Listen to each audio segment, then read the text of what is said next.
மேடையின் அந்த புரோட்டோகால் என்று சொல்லக்கூடிய நடைமுறை செயல்பாடுகளை கடைபிடிக்க வேண்டியிருப்பதால் அமைச்சர் பெருமக்களோ மாவட்ட ஆட்சியர் உள்ளிட்ட உயர் நிலையில் உள்ளவர்கள் வருகை தரும் பொழுது மேடையில் கூட்டம் கூடாமல் இருப்பதை தவிர்க்குமாறு அன்போடு விழாக்குழுவின் சார்பில் பணிவன்போடு வேண்டுகொள்கின்றோம்.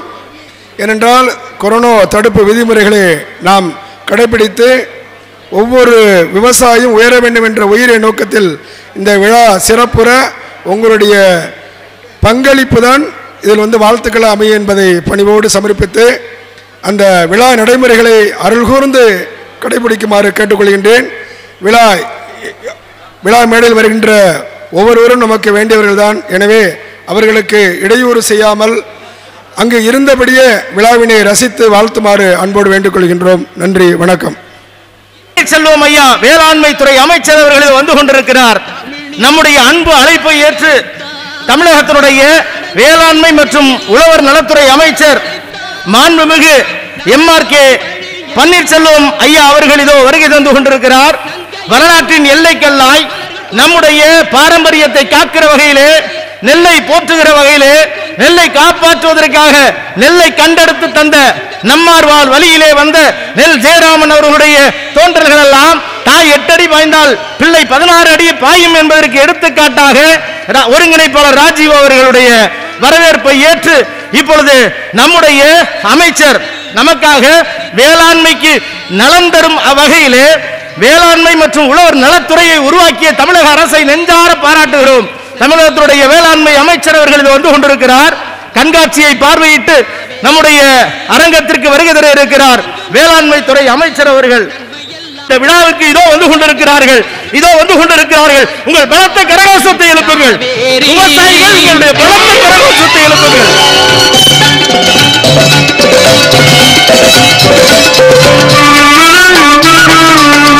அடர்ந்த மலை தொடரில்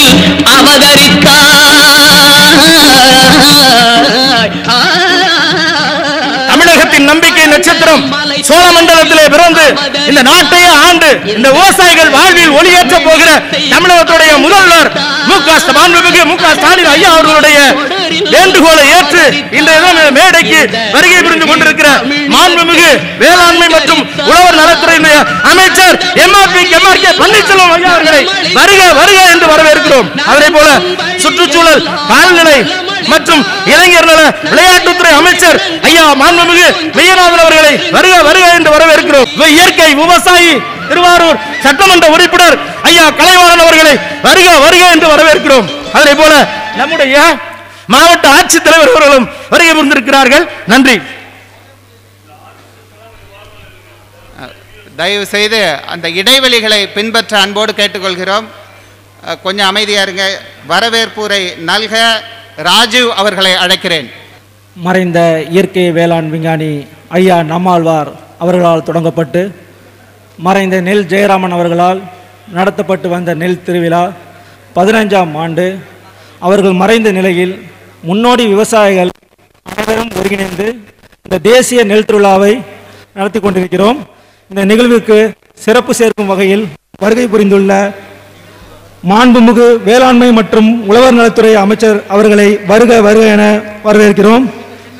சுற்றுச்சூழல், காலநிலை மற்றும் இளைஞர் நலன் விளையாட்டுத்துறை அமைச்சர் மாண்புகளை வருக என வரவேற்கிறோம். துணைத் தலைவர், தமிழ்நாடு அரசு மாநில வளர்ச்சிக் குழு தலைவர் அவர்களை வருக என வரவேற்கிறோம். தமிழ்நாடு சட்டமன்ற மதிப்பீட்டுக்கலை தலைவர், தமிழக அரசு மாநில வளர்ச்சி கொள்கை குழு உறுப்பினரும் மன்னார்குடி சட்டமன்ற உறுப்பினர்களையும் வருக என அன்புடன் வரவேற்கிறோம். சித்த மருத்துவரும் தமிழ்நாடு அரசு மாநில வளர்ச்சி கொள்கை குழு உறுப்பினருமான மருத்துவர் கு சிவராமன் ஐயாவையும் வருக என அன்புடன் வரவேற்கிறோம். திருவாரூர் சட்டமன்ற உறுப்பினரும் முன்னோடி இயற்கை விவசாயியுமான திருமிகு ஐயா பூண்டி கலைவாணன் ஐயாவையும் வருக என அன்புடன் வரவேற்கிறோம். திருத்துறைப்பூண்டி சட்டமன்ற உறுப்பினர் திருமிகு கே மாரிமுத்து ஐயா அவர்களையும் வருக என அன்புடன் வரவேற்கிறோம். மாவட்ட ஆட்சித்தலைவர் திருமிகு காயத்ரி கிருஷ்ணன் அம்மா அவர்களையும் வரவேற்கிறோம். மேலும் இந்த நிகழ்ச்சிக்கு வருகை புரிந்துள்ள விவசாய சங்க பிரதிநிதிகள், சமூக ஆர்வலர்கள், பத்திரிகை துறை நண்பர்கள், காவல்துறை அதிகாரிகள் உங்கள் அனைவரையும் நெல் ஜெயராமன் பாரம்பரிய நெல் பாதுகாப்பு மையத்தின் உயர்மட்ட குழு சார்பாக அன்புடன் வரவேற்கிறேன். நன்றி. நம்முடைய மாவட்ட ஆட்சித்தலைவர்கள் அவர்கள் இப்போது வாழ்த்துரை வழங்குவார்கள். மாண்புமிகு அமைச்சர்கள் உட்பட்ட மேடையில் அமர்ந்திருக்க அனைவருக்கும் இனிய வணக்கம். உணவே மருந்து, மருந்தே உணவு, அதுக்கு அடிப்படையாக இயற்கை விவசாயம். வெல்க வாழ்கிறேன். நன்றி, வணக்கம். தமிழக சட்டமன்ற மதிப்பீட்டுக் குழு தலைவர், தமிழ்நாடு அரசு மாநில வளர்ச்சி கொள்கை குழு உறுப்பினர் முனைவர் TRB ராஜா அவர்களை வாழ்த்துரை வழங்க அழைக்கிறேன். 100 நாட்களுக்குள் வரலாறு காணாத ஒரு மகத்தான ஆட்சியை நல்கி இருண்டு கிடந்த தமிழகத்தை மீண்டும் வளர்ச்சி பாதையில் எடுத்து செல்ல, குறிப்பாக நமது டெல்டா விவசாயிகளின் வாழ்வு மீண்டும் வளம் பெற, மிகவும் குறிப்பாக நமது இயற்கை விவசாயிகளின் வாழ்வில் ஒளியேற்ற ஒரு மகத்தான ஆட்சியை நல்கவிருக்கும் தமிழக முதலமைச்சர் எங்கள் குடும்பத் தலைவர் அவர்கள் காட்டிய வழியில் ஒரு விவசாயியாக இருந்து நம் பகுதி மக்களின் ஒவ்வொரு பிரச்சனையும் தன் பிரச்சனையாக முழுமையாக கருதி ஒரு விவசாயியாக இருக்கும் காரணத்தினால் நமது பிரச்சனைகள் அனைத்தையும் முழுமையாக புரிந்து இங்கே பல வேலை பளுவுக்கு இடையே நமது குரல் அங்கே கோட்டையில் மாண்புமிகு முதலமைச்சர் அவர்களின் செவிகளுக்கு நேரடியாக செல்ல வேண்டும் என்ற அந்த நோக்கத்துடன் அந்த உறுதியை ஏற்று பல வேலைக்கு இடையே இங்கே நேற்று தான் கேபினட் மீட்டிங்கும் இருந்துச்சு. நேற்று முன்தினம் இங்கே இருந்தார், திருப்பி சென்னைக்கு போகிறார், அங்கே இருக்கிற வேலையை பார்க்குறார். மீண்டும் இங்கே நேற்று இரவு 11 மணிக்கு அங்கே இல்லம் வந்து திருப்பி காலங்காத்தால் 6 மணிக்கெல்லாம் எழுந்து இங்கே நேரடியாக வந்திருக்கிறார் என்றால் நமது வேளாண் துறை அமைச்சர் அவர்களின் இந்த வேளாண் துறைக்கு உழவர் நலன் என்ற அந்த ஒரு குறிப்பையும் ஏற்று இங்கே அமர்ந்திருக்கும் நமது வேளாண் துறை அமைச்சர் அவர்களே, எனது ஆர்வலர் சகோதரர் இளைஞர் நலனுக்காக தமிழக முதல்வர் அவர்கள் தேர்ந்தெடுத்திருக்கும் எனது ஆர்வலர் சகோதரர் மெய்யநாதன், அமைச்சர் மெய்யநாதன் அவர்களே, நமது ஆற்றல்மிகு மாவட்ட கழக செயலாளர், எனது ஆர்வலர் அண்ணன் மாநில வளர்ச்சி கொள்கை குழு துணைத் தலைவர், எங்களுக்கெல்லாம் அரசியலில் 10 ஆண்டுகளாக அரசியல்வாதிகளிடம் மட்டுமே பழகி இப்பொழுது அரசியலும் விவசாயமும் எக்கானமியும் தெரிந்த ஒரு மாபெரும் மனிதருடன் ஒரு பணிபுரியும் ஒரு வாய்ப்பை மாண்புமிகு முதலமைச்சர் அவர்கள் எனக்கு நல்கியிருக்கிறார். அவர்களையும் நான் இங்கே நமது மண்ணுக்கு வரவேற்கிறேன். நமது அருமை மாவட்ட ஆட்சியர் இருக்கிறார், நமது SP வந்திருக்கிறாங்க, அவர்களுக்கும் எனது ஆர்வலர் சகோதரர், உங்களுக்கெல்லாம் நன்கு பரிச்சயம் வாய்ந்த நமது டாக்டர் மருத்துவர் சிவராமன் அவர்கள் இங்கே வந்திருக்கிறார். நாங்கள் ஃபுல் டைம் மெம்பர் இங்கே ஸ்ரீனிவாசன் சார் இங்கே தான் இருக்கார், இங்கேன்னு தெரியல. அவர் எப்பவுமே பின்னால் அமர்ந்து இதை பார்த்து ரசிக்கும் பழக்கம் என்றவர். அவர்களுக்கும் இங்கே திரளாக குவிந்திருக்கும் விவசாய பெருங்குடி மக்களுக்கும் இங்கே பெரியவர் ஐயா நெல் ஜெயராமன் அவர்கள் விட்டு சென்ற பணியை சிறப்பாக செய்து கொண்டிருக்கும் ராஜு உள்ளிட்ட நம்ம குழுவினர் அனைவருக்கும் எனது முதற்கண் வணக்கங்கள். அமைச்சர் அவர்கள் இங்கே இவ்வளவு தூரம் வந்திருக்கிறார் என்றால் உங்களுடன் ஒவ்வொரு குறைகளும் நேரடியாக கேட்டு அறிவித்து கொள்ள வேண்டும் என்பதற்காக இங்கே வந்திருக்கிறார். அவருக்கு முதல்ல நம்ம அனைவரும் ஒரு நன்றியை சொல்ல வேண்டும்.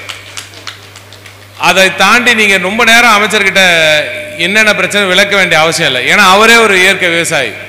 ஒவ்வொரு நெல்மணியும் இப்போ வர வழியில் வரும்போது அங்கே நீங்கள் வச்சிருக்கிற டிஸ்பிளேல வச்சிருக்க ஒவ்வொரு நெல்மணியும் பிடித்து பார்த்து அது என்ன தரான் என்று பார்த்து அதை ரசிக்கிறார்.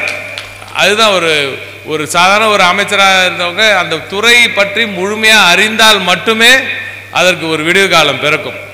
நாங்கள் நம்ம குழுவில் வளர்ச்சி கொள்கை குழுவில் அங்கே உட்கார்ந்து அங்கே கூட்டத்தை நடத்தும் பொழுது பல அமைச்சர்கள் வந்திருக்கிறார்கள். அனைவருமே அங்கே அமர்ந்து அங்கே இருக்கிற செயலாளர்களோடு அந்த கூட்டம் நடக்கும். ஒரு சில அமைச்சர்கள் மட்டும்தான் அதை முழுமையாக உள்வாங்கி அந்த துறை, ஏன்னா இப்போ தான் எல்லாமே வந்து ஒரு மாதம்தான் ஆகுது சில பேர்லாம். ஆனால் விவசாயத்தை இவ்வளோ பெரிய கடல் போன்ற இந்த ஒரு துறையை எப்படி அதை கட்டி காக்க வேண்டும்லாம் உங்களுக்கு விவசாயிகளாக நமக்கெல்லாம் பல இது இருக்கும், நமக்கு எதிர்பார்ப்புகள் இருக்கும். அந்த ஒட்டுமொத்த எதிர்பார்ப்பின் ஒரு உருவமாக அங்கே நாங்கள் அந்த கூட்டத்தில் நாங்கள் பார்க்குறோம். அந்த செயலாளர்கள் யாரும் ஒரு பதில் சொல்கிறதுக்கு முன்னாடியே இதை நீங்கள் இப்படி தான் செய்திருக்கணும், ஏன் அதை அப்படி செய்யலைன்னு முழுமையாக துறையை புரிந்திருக்கும் ஒரு அமைச்சர் இருப்பதனால் விவசாயிகளின் கோரிக்கையாக 2 கோரிக்கையை மட்டும் ஒரு இயற்கை விவசாயியாக நானும் ஒரு சில பாரம்பரிய நெல் வகைகளெல்லாம் என்னோட சொந்த வயலில் போட்டு பார்த்து அதில் கஷ்டப்பட்டு மழையில் அது விழுந்து அந்த கஷ்டத்தெல்லாம் அனுபவித்தவனாக கூறுகிறேன்.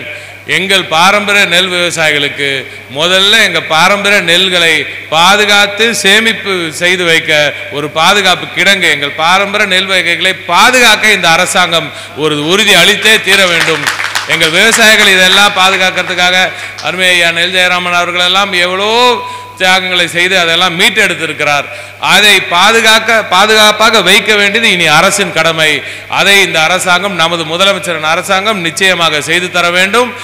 அடுத்து இன்னும் முக்கியமான எங்களுக்கு கோரிக்கை, இந்த அரசாங்கம் இயற்கை விவசாயத்துக்கு முழுமையாக துணை நிற்க வேண்டும். முழுமையாக துணை நின்று ஒவ்வொரு விவசாயியும், இங்க இருக்கிறவங்கெல்லாம் ஒவ்வொருத்தரும் ஒரு பெரிய பாதுகாவலர்கள், ஒவ்வொருத்தரும் இயற்கை விவசாயத்தின் பாதுகாவலர்கள். ஒவ்வொருத்தரையும் நீங்க ஐடென்டிஃபை பண்ணணும், ஒவ்வொருத்தரையும் பதிவு பண்ணணும். முதல்ல யார் உண்மையான இயற்கை விவசாயி என்பதை பதிவு செய்து அவரவருக்கு ஒரு நுணுக்கம் இருக்கும், அதெல்லாத்தையும் நம்ம டேட்டாபேஸ் கலெக்ட் பண்ணணும். அதை தாண்டி அவர்களுக்கு தேவையான இடுபொருட்களை அரசாங்கமே வழங்க வேண்டும் என்பதுதான் எங்களுக்கு முழுமையான ஒரு முக்கிய கோரிக்கை. அந்த இடுபொருட்களை தயார் செய்வதற்கு ஆங்காங்கே நம்ம கிடங்குகளை ஏற்படுத்த வேண்டும், நம்ம தயாரிப்பு கிடங்குகளை ஏற்படுத்த வேண்டும். அங்கிருந்து அந்த உற்பத்தி செய்த அந்த நம்ம இடுபொருட்கள் நேரடியாக விவசாயிகளுக்கு அந்த நேரத்துக்குள்ள வந்து சேரணும். ஏன்னா அந்த கீப்பிங் குவாலிட்டி ரொம்ப கம்மி, ரொம்ப நாட்கள் அதை வச்சுக்கொள்ள முடியாது. ஆக அந்த நேரத்துக்குள்ள விவசாயிகளுக்கு வந்து சேர நீங்கள் ஏதுவாக அனைத்து திட்டங்களையும் செய்து தர வேண்டும்.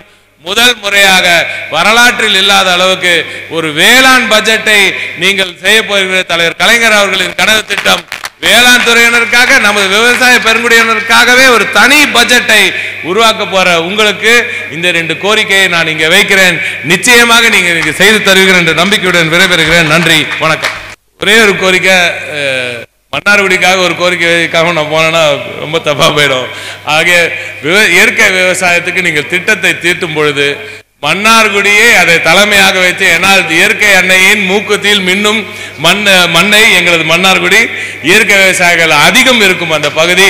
ஆக எங்கள் பகுதியில் அதை துவங்க வேண்டும் என்று நான் கோரிக்கை வைத்தேன். நன்றி நன்றி. அடுத்ததாக சிறப்பு விருந்தினர்களுக்கு சிறப்பு செய்கின்ற நேரம். திரு அசோகன் அவர்கள், தலைவர் தமிழக இயற்கை உழவர் இயக்கம் அவர்கள், மாண்புமிகு அமைச்சர் அவர்களுக்கு இந்த நாளின் நினைவு பரிசினை வழங்கி சிறப்பு செய்கிறார். இதெல்லாம் வேளாண்மை துறை அமைச்சர் அவர்களுக்கு இப்போதைக்கு நினைவு பரிசு வழங்கப்படுகிறது.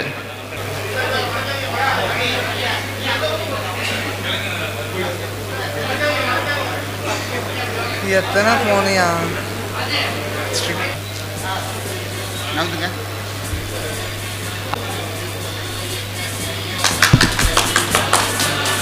அடுத்து நினைவு பரிசு வழங்கப்படுகிறது.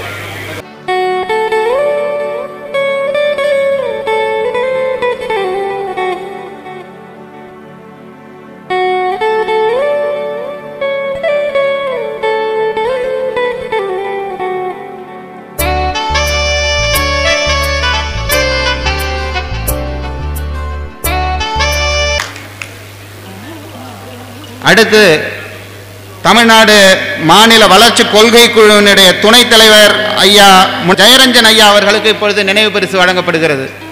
ஐயா கொடுங்கப்பா, கொஞ்சம் தள்ளி நில்லுங்க. எங்க எடுத்துட்டு போங்க டக்குன்னு.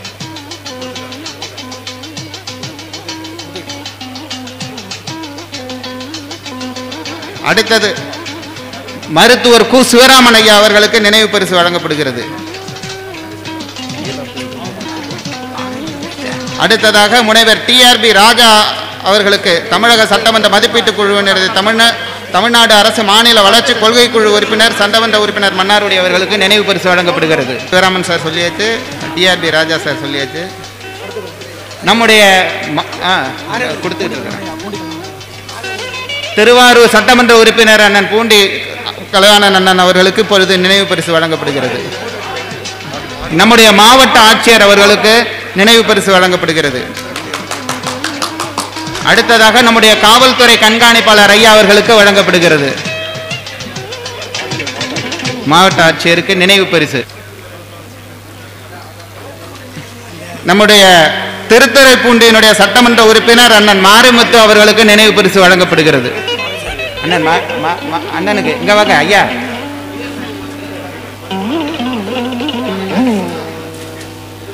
சட்டமன்ற உறுப்பினர் ஐயா அவர்களுக்கு இப்பொழுது நினைவு பரிசு வழங்கப்படுகிறது. வேற யார்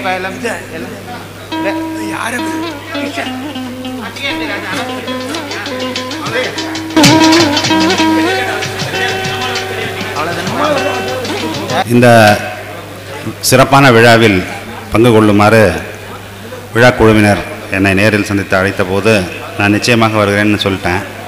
அதுக்கு பிறகு வர முடியுமா வர முடியாதுன்னு ஒரே ஒரு ஊசலாட்டம் இருந்துக்கிட்டே இருந்தது. அப்புறம் இறுதியாக முந்தா நாள் தான் வந்து சரி நிச்சயமாக போயிட்டு வந்துடலாம் அப்படின்னு சொல்லிட்டு தேதியை நிச்சயித்தவாறு இன்றைக்கி வந்து சேர்ந்துருக்கோம். அமைச்சரும் வந்து வருவாரான்னு எனக்கு அவரும் வர முடியுமான ஒரு சந்தேகம் இருந்தது. நான் அவரும் தொடர்ந்து பேசிகிட்டே இருந்தோம், 2 பேரும் எப்படியாவது வந்துடணும் அப்படின்ட்டு. இப்போ அவங்களுக்கு வந்து அவங்க மாவட்டத்தில் போய் மறுபடியும் இன்றைக்கி முதல்வர் துவக்கி வைக்கக்கூடிய அந்த விழாவில், அந்த சுகாதார விழாவில் கலந்து கொள்ள வேண்டிய அவசியம் இருக்கிறது. அதனால் விரைவில் இந்த நிகழ்ச்சியை முடிச்சுட்டு கிளம்பணும்னு இப்போ தான் என்கிட்ட சொல்லிகிட்டு இருந்தாங்க. முதல்வர் அவர்களையும் எங்கள் கொள்கை குழுவின் சார்பாக நாங்கள் போய் பார்த்தபோது அவர் எங்கள்கிட்ட சொல்லியிருக்கிறது என்னென்னா, இந்த முறை நம்ம வந்து இந்த பட்ஜெட் அறிவிக்கும் பொழுது வேளாண் துறைக்கு இந்த தனி பட்ஜெட் அறிவிப்பது ஒரு புறம், இன்னொரு புறம் வந்து அதில் நம்ம வந்து நிறைய இயற்கை வேளாண்மைக்கு ஒரு முக்கியத்துவம் கொடுக்கணும்.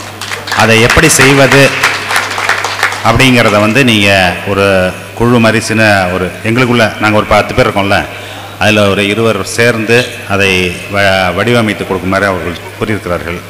அதை இப்போது தயார் பண்ணி வைத்திருக்கிறோம். அநேகமாக நான் சென்னை திரும்பியவுடன் அதை வந்து முதல்வர் அவர்களிடமும் தலைமைச் செயலாளர் அவர்களிடம் மாண்புமிகு அமைச்சர் அவர்கள்ட்டையும் அதை அளிக்கப் போகிறோம். அதனுடைய அடிப்படையில் அதை வந்து நாங்கள் செயல்படுத்தலாம் அப்படின்னு ஒரு சிபாரிசு செய்து அதை கொடுக்க இருக்கிறோம். அதன் பிறகு அமைச்சர் அவர்களும் மாண்புமிகு அமைச்சர் அவர்களும் மாண்புமிகு முதல்வர் அவர்களும் கலந்து பேசி அதை எப்படி முன்னெடுத்து செல்வது என்பதை திட்டமிடுவார்கள். இப்போ இன்றைக்கி வந்து நான் என்னால் அவ்வளோதான் சொல்ல முடியும், அதுக்கு மேலே எனக்கு சொல்ல முடியாது. அது ஒரு பக்கம். ரெண்டாவது வந்து எனக்கு அதில் ஒரு இது உண்டு. என்ன அப்படின்னு கேட்டிங்கன்னா, எல்லாத்தையும் ஒரே சமயத்தில் அது செய்து முடித்து விட முடியாது. ஏன்னாக்கா ஒரு பக்கம் நம்ம 8 கோடி பேருக்கு சாப்பாடு அப்படிங்கிற ஒரு பெரிய பிரச்சனை இது இருக்குது. அதுக்குள்ளே கொஞ்சம் கொஞ்சமாக படிப்படியாகன்னு சொல்லுவோம்ல, அது மாதிரி இதை விரிவாக்கம் செய்து நாளடைவில் அதை முழுமையாக செயல்படுத்துவது அப்படிங்கிறதான் சாத்தியமாக இருக்கும். ஒரே நாளில் எல்லாத்தையும் மாற்றி அமைப்பது அப்படிங்கிறது ஒரு நடைமுறைக்கு வந்து ரொம்ப சிக்கலை உருவாக்கக்கூடிய ஒரு சங்கதி. ஆகவே அதற்கான முயற்சிகள் துவக்கப்பட உள்ளன அப்படிங்கிறது ஒன்று. ரெண்டாவது வந்து இப்போது நமக்கு வந்து நம்ம மண் சார்ந்த விவசாயத்துக்கு தேவையான பல தொழில்நுட்பங்கள்லாம் நம்மள்ட்ட இருந்தது. அதெல்லாம் காலப்போக்கில் கொஞ்சம் கொஞ்சமாக இழந்திருக்கோம் ஒரு 30-40 வருஷத்தில். அது வந்து இது தஞ்சை மாவட்ட வேளாண்மை குறித்து தான் என்னுடைய முனைவர் பட்ட ஏடு தயாரித்தேன். அது வந்து 1980களில் அப்படி தயாரிக்கும் பொழுது இங்கே வந்து களப்பணியாற்றி அதுக்கப்புறம் இதனுடைய தரவுகள் முன்னாடி என்னென்ன எழுதி வச்சுருக்காங்களோ அதெல்லாம் படித்து பார்க்கும்போது அந்த வெரைட்டி, அந்த நெல் வெரைட்டிலாம் இருக்கா இல்லையான்னு தெரியாது. நாகப்பட்டினம் பகுதிகளெல்லாம் ஊடு ஒட்டடன்னு ஒரு வெரைட்டி, ஒரு பயிர் இருந்தது அப்படின்னு சொல்லிட்டு. எப்படி அப்படின்னு கேட்டிங்கன்னா, அதை 2 முறை அறுவடை செய்யலாம்னு படிச்சிருக்கேன் நான். எப்படின்னா, மழை பெய்ஞ்சு தண்ணி தேங்கும் பொழுது வளர்ந்துக்கிட்டே போகிறதும், அப்போ அது ஒரு தடவை அது கதிர் விட்டு மெச்சூர் ஆனதுக்கப்புறம் சின்ன ஓடத்துலேயே போய் அதை அறுத்துட்டு வருவாங்க அப்படின்னும். அதற்கு பிறகு தண்ணி வடிஞ்ச பிறகு மறுபடியும் அதே பயிரே மறுபடியும் ஒரு தடவை கதிர் வந்ததில் ரெண்டாவது தடவையும் அதை அறுவடை செய்யும் ஒரு வாய்ப்பு, அந்த மாதிரி நெல் ரகம்லாம் நம்மள்ட்ட இருந்திருக்கு. இப்போ அது இருக்கா இல்லையான்னு தெரியல எனக்கு. அதே போல் இப்போ உங்களுக்கெல்லாம் தெரிஞ்சிருக்கும், நான்லாம் சின்ன பிள்ளையாக இருக்கும் பொழுது கிராமத்தில் சுற்றிட்டு இருக்கும் பொழுது அந்த உம்பளாச்சேரி மாடுகள், அந்த உம்பளாச்சேரி மாடு அப்படிங்கிறது குறிப்பாக கீழத்தஞ்சை மாவட்டத்தில் இருக்கக்கூடிய மண், அந்த மண்ணில் வந்து அந்த மாடு மட்டும்தான் வேலை செய்ய முடியும். மற்ற மாடெல்லாம் இப்போ வந்து காங்கேய மாடெல்லாம் அதில் விட்டிங்கன்னாக்கா ஒரு மடை கூட அதில் உழவ முடியாது. ஏன்னா உம்பளாச்சேரி மாடனுடைய இது அப்படி, அதனுடைய குவாலிட்டி, அதனுடைய தரம் அப்படின்னு சொன்னாக்கா இந்த மண்ணுக்கு ஏற்ற ஒரு இது. அது ஒரு பக்கம். அது குறித்து ஒரு ஆங்கிலேயர் வந்து ஒரு புஸ்தகமே எழுதியிருக்காரு. தமிழகத்தில் இருந்த பிரசிடென்சி, அதாவது சென்னை மாகாணத்தில் உள்ள கால்நடைகள் அப்படிங்கிறதுல ஒரு தனியாக ஒரு பகுதி, அது வந்து பார்த்திங்கனாக்கா உம்பளாச்சேரி பிரீட்னு அதில் எழுதியிருப்பார். அவர் என்ன சொல்கிறார் அப்படின்னு கேட்டிங்கன்னா, அப்போல்லாம் நம்ம அதை மூலக்கலைன்னு சொல்லுவோம் இல்லையா, கொம்பெல்லாம் தீச்சிடுவோம், சூடு வச்சுருப்போம். அவர் என்ன சொல்கிறாரு, தேவையில்லாமல் வந்து கால்சியம் வந்து கொம்பில் போய் வீணாகிறதுக்கு பதிலாக அந்த கால்சியம்லாம் திசை திருப்பப்பட்டு அதனுடைய தொடை எலும்புகள் இருக்குல்ல, அது ரொம்ப வலுவாக இருக்கும். அதனால் என்ன செய்ய முடியுது அப்படின்னு கேட்டிங்கனாக்கா, முழங்கால் அளவுக்கு சேர் இருக்கக்கூடிய காலை நம்மளே உள்ளே வச்சா வெளியில் எடுக்க முடியாத ஒரு சேரில் அசராமல் வந்து அதால் போக முடியும். ஒன்று. ரெண்டாவது வந்து உம்பளாச்சேரி மாட்டுக்கு என்ன தேவையில்லை அப்படின்னு கேட்டிங்கனாக்கா, வெறும் வைக்கலும் தண்ணி இருந்தால் போதும். அதுதான் வந்து அதனுடைய சிறப்பு. இப்போ காங்கேய மாடெல்லாம் வெறும் வைக்கலும் தண்ணி வச்சிங்கனாக்கா ஒரு மாதத்தில் கட்டு விட்டு போகும். அந்த மாடுக்கெலாம் விட்டு போய் அதனுடைய கம்பீரம்லாம் காணா போயிடும். உம்பளாச்சேரிக்கு அந்த பிரச்சனையே கிடையாது. வைக்க பொருளை இழுத்து கட்ட வேண்டியது தான். குட்டையில் தண்ணியை பிடிச்சி விட்டோம்னாக்கா அது பாட்டில் குடிச்சிட்டு அதை தின்னுட்டு அது பாட்டில் வேலைஞ்சிட்டு இருக்கும். அதுபோல் பலவிதமான பயிர் வகைகள், பலவிதமான கால்நடைகள் அதெல்லாம் இருந்தது. கடந்த ஒரு 40-50 ஆண்டுகளில் இந்த ஒரு மாடர்னைசேஷன் அப்படிங்கிற ஒரு அத்தியாவசியம் நமக்கு இருந்ததுனால அதுக்குள்ளே போகும்பொழுது அதனுடைய தேவை குறைஞ்சிக்கிட்டே வருது. இப்போ திரும்ப மறுபடியும் அதை எப்படி மீட்டெடுக்கிறது அப்படின்னு சொல்லும்பொழுது அந்த தேவையை வந்து என்ன செய்ய முடியாது, வெறும் ஃபார்மில் மட்டும் வச்சுக்கிட்டு அதை ப்ரீட் பண்ணிட்டு இருந்தோம்னாக்கா ஃபார்மோடு தான் நிற்கும். அது வந்து பயன்பாட்டுக்கு வர வேண்டும். இப்போ அமைச்சர் கூட என்கிட்ட காமிச்சாங்க, மாண்புமிகு அமைச்சர் ஒரு கட்டுரையில் எழுதியிருக்கு. எப்படின்னா ஒரு விவசாயி அப்படின்னு சொன்னால் அவன்கிட்ட என்னென்னலாம் இருக்கணும் அப்படின்ட்டு, வேளாண் விவசாயம், இயற்கை சார்ந்த விவசாயம் அப்படின்னு சொல்லும் பொழுது அது போன்ற கால்நடைகளுடைய தேவை, இன்றியமையாத தேவை இருக்கிறது. அதனால் அவையெல்லாம் மீண்டும் கிளர்ந்து வரும், மீண்டும் கிளைத்து வரும், மீண்டும் அவையெல்லாம் உயிர் பெறும் அந்த பழக்கங்கள்லாம் அப்படிங்கிற நம்பிக்கை எனக்கு இருக்கிறது. அது நாங்கள் கொள்கை வகுக்கிறதுனால மட்டும் நடந்துடுறது கிடையாது. அதெல்லாம் நீங்கள் வந்து ப்ராக்டிஸ் பண்ணுறது தான், இன் ப்ராக்டிஸில் தான் அதை பண்ண முடியும். அப்படி இல்லை என்று சொன்னால் இந்த பாரம்பரிய நெல் வகைகள் இப்போ நீங்கள் வந்து என்ன பண்ணுறீங்க, ஒரு நல்ல முறையாக வச்சுருக்கீங்க, இது விவசாயிகளுக்கு கொடுத்து அவர்களை பயிர் பண்ண வைத்து அதுலேருந்து கொஞ்சம் கொஞ்சமாக அது 100 பேர்லேருந்து 200 பேர் 400 பேர்னு போயிட்டுருக்குல்ல, அது மாதிரி போயிட்டு இருந்ததுன்னா மட்டும்தான் அது வந்து உயிர்ப்போடு இருக்கிறோம். மக்கள் கையில் தான் அந்த உயிர்ப்பை வச்சுருக்கிறதும் இல்லாததும் இருக்குது. ஒன்றும் இல்லை, இப்போ வந்து ஜீன் பேங்க்னு சொல்லி எல்லாத்தையும் வந்து ஒரு -40 டிகிரி -50 டிகிரியில் ஒரு டப்பாவில் போட்டு அடைச்சி வச்சுருக்கிறதுலாம் இருக்குது. அதெல்லாம் வேறு. ஆனால் மக்களுடைய புழக்கத்தில் எப்படி மொழி வந்து மக்கள் புழக்கத்தில் இருந்தால் தான் மொழி உயிரோடு இருக்குமோ, அதுபோல் இந்த ரகங்கள் எல்லாம் மக்களுடைய புழக்கத்தில் இருந்தால் மட்டுமே அவை உயிர்ப்போடு இருக்கும் என்பதை புரிந்து கொண்டு நீங்கள் மகத்தான ஒரு பணியை செய்து கொண்டிருக்கிறீர்கள். உங்கள் பணி வெற்றி பெறவும் மகத்தான வெற்றி பெறவும் எனது வாழ்த்துக்கள். நாங்கள் அதற்கு அனுசரணையான கொள்கைகளை அங்கு வகுப்போம் என்று உறுதி கூறி இந்த வாய்ப்புக்கு நன்றி கூறி விடைபெறுகிறேன். நன்றி, வணக்கம். அடுத்ததாக நம்மாழ்வார் விருது பெற இருக்கிற திரு கிருஷ்ணா மெக்கன்சி அவர்கள் ஆரவில் பாண்டிச்சேரியிலிருந்து வந்திருக்கிறார். ஒரு 2 நிமிடம் மட்டும் நம்முடைய அமைச்சர் அவர்களிடம் அவர் செய்யக்கூடிய பணிகளை வெகு விரைவாக சுருக்கமாக சொல்வார். வணக்கம். என்னை கூப்பிடுது இங்கே ரொம்ப நன்றி. நான் ஒரு ரொம்ப சாதாரண விவசாயி. நான் தமிழ்நாடு எத்தனையோ விவசாயி, என்ன வீடு நெல் விபரம் இருக்குது, எனக்கு கொஞ்சம் தான் தெரியும். நம்ம வர எங்கள் வீட்டுக்கு ஒரு டைம் வந்தது, எனக்கு ரொம்ப பிடிக்கும். அண்ணா தான் போல இருக்கு. அவங்க நம்ம எனது 2 பேர் ஒரே குரு ஃபாலோ பண்ணுற ஃபுக்குவோக்கா, ஜாப்பனீஸ் விவசாயி. ஃபுக்குவோக்கா என்ன சொன்னால், பூமிதேவ் மழையடி கொடுங்கண்ணா. பூமிதேவ் மழையடி கொடுக்குன்னா நம்ம சமுதாயம் மழை கொடுக்க முடியும். நம்ம ஊர் உணவு எங்கேருந்து வரோம் தெரிஞ்சுக்கணும், ரொம்ப முக்கியமாக. நம்ம ஊர் உணவு எங்கேருந்து வரோம், அதுதான் ஃபவுண்டேஷன் ஃபார் சொசைட்டி. இப்போ நம்ம சமுதாயம், நம்ம உணவு எங்கேருந்து வரோம் நமக்கு மறந்துச்சு. மேகி நூடுல்ஸ் சாப்பிட்றான், லேஸ் கிரிப்ஸ் சாப்பிட்றான், பெப்சி சாப்பிட்றான். தமிழ்நாடு கலாச்சாரம் எவ்வளோ பழசு இருக்கு. 40,000 வருஷம் இந்த முறி, இந்த பர்ஷ ஓல்டஸ்ட் லாங்குவேஜ் இந்த வேர்ல்டு சொல்லுவாங்க. அப்புறம் கோயில், அந்த கோயில் மீனாட்சி கோயில் மதுரையில், தஞ்சாவூர், எங்கள் மனைவி ஊர் திருவண்ணாமலை கோயில், ஆர்கிடெக்ட் இந்த என்ஜினியர் இந்த மாதிரி கோயில் பண்ண தெரியாது. இப்போ விபரம் போயிடுச்சு. அந்த பரதநாட்டியம், கர்நாடிக் மியூசிக், சித்த வைத்தியா, அந்த ஸ்பிரிச்சுவல் டெக்ஸ்ட், நாதி ஜாதகம், வைத்தேஸ்வரம் கோயில், இந்த கலாச்சாரம் ஒரு ஆலமரம் மாதிரி இருக்கு. அந்த கலாச்சாரம் எப்படி வளர்ந்துச்சு, இந்த தமிழ் மக்கள் அவங்க உணவு எங்கிருந்து வந்து தெரிஞ்சிச்சு. இப்போ நிறைய மக்கள் தென்னை தெரியாது, கேவரு சாப்பிட மாட்டான், குரு சாப்பிட மாட்டான், அவங்க ஒரே ஒயிட் ரைஸ் மட்டும் சாப்பிட்றான். ஆனால் மாப்பிள்ளை சாம்பார் இருக்கு, அந்த கிச்லி சாம்பார் இருக்கு, பழச காலம் நெல் இருக்குது. நம்ம பழைய காலம் காய்கறி வெத்திலி விளைக்கிறங்க சேப்பங்கிழங்க பிதிக்கரணை இந்த மாதிரி நிறைய கீரை பொனங்கனி முடத்தக்கான் தூதுவலை அந்த பழைய காலம் உணவு நாம் சாப்பிடணும்.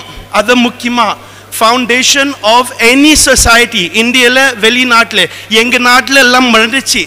அதுக்கு தான் நிறைய எங்கள் நாடு ரொம்ப கீழே போகுது அப்போது நான் 28 வருஷம் இங்கே வந்தது. முன்னாடி நான் எங்கள் தலைவிதி கண்டுபிடிச்சிச்சிங்க.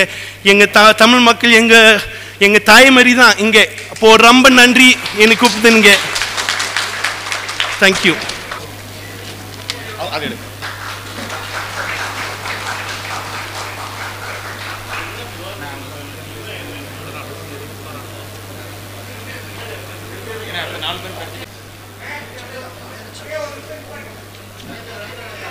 ஐயா ரவீந்திரன், கவிஞர் ரே திருவரசமூர்த்தி, திரு எஸ் வெங்கட்ராமன் அவர்கள், கிருஷ்ணா மெக்கன்சி.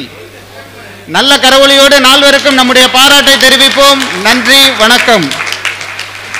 இன்றைக்கு காலையிலிருந்து நம்மோடு இருக்கிற திருத்துறைப்பூண்டியினுடைய சட்டமன்ற உறுப்பினர் அண்ணன் மாரிமுத்து அவர்கள் நம்மோடு தொடர்ந்து இந்த நாள் முழுவதும் இருப்பதால் அமைச்சர் அவர்கள் எல்லாம் விடைபெற்ற பின்னர் நம்முடைய பேசுவார்கள். அதனால் தற்போது இந்த மாவட்டத்தினுடைய முன்னோடி விவசாயி இந்த திருவாரூர் சட்டமன்ற உறுப்பினர் திரு பூண்டி கலைவாணன் அவர்கள் இப்போது நம்மாழ்வார் விருது பெற்றவர்களை அமைச்சர் பெருமக்கள், சட்டமன்ற உறுப்பினர்கள், மாவட்ட ஆட்சித்தலைவர், மாவட்ட காவல்துறை கண்காணிப்பாளர், சட்டமன்ற உறுப்பினர்கள் இங்கே கௌரவிக்கிறார்கள். நன்றி நன்றி. நம்மாழ்வார் மறைந்தாலும் நம்மோடு வாழ்கிற நம்மாழ்வாராக அவர்கள் வாழ வேண்டும் என்று அந்த விருதை கொடுத்திருக்கிறார்கள். வணக்கத்திற்குரிய இரங்கம் நெல் ஜெயராமன் அவர்களின் பாரம்பரிய நெல் பாதுகாப்பு மையம் நடத்தும் தேசிய நெல் திருவிழா என்ற இந்த உன்னதமான ஒரு நிகழ்ச்சிக்கு தலைமை பொறுப்பேற்றுள்ள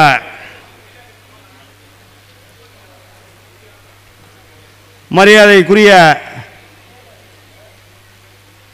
அண்ணன் அசோகன் அவர்களே மற்றும் இந்த நிகழ்வில் வந்திருந்து தானும் ஒரு விவசாயி என்ற ஒரு தனிச்சிறப்போடு விவசாயிகளுக்கு பாராட்டுகளை வழங்க வருகை தந்துள்ள வேளாண் மற்றும் உழவர் நல பாதுகாப்புத்துறை அமைச்சர் அண்ணன் எம்ஆர்கே அவர்களே, இந்த நிகழ்வில் கலந்து கொண்டுள்ள சுற்றுச்சூழல் பாதுகாப்பு மற்றும் விளையாட்டு இளைஞர் நலன் துறை அமைச்சர் அண்ணன் சிவ மெய்யநாதன் அவர்களே, தமிழகத்தின் மாநில வளர்ச்சி கொள்கை குழு துணைத் தலைவர் மரியாதைக்குரிய ஜெயரஞ்சன் அவர்களே,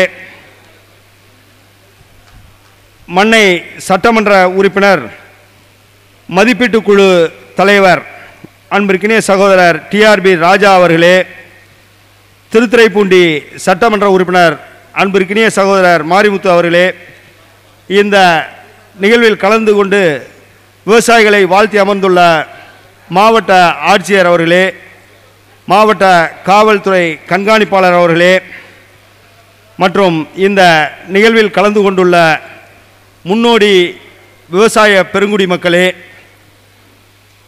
இந்த நிகழ்வில் நாம் அனைவருக்கும் மிகப்பெரிய பாடமாக வந்து கலந்து கொண்டு விருது பெற்றுள்ள இங்கிலாந்து நாட்டைச் சேர்ந்த இயற்கை விவசாயி மரியாதைக்குரிய சகோதரர் அவர்களே மற்றும் இந்த நிகழ்ச்சியை மிக சிறப்பாக ஒருங்கிணைத்து நடத்தி கொண்டுள்ள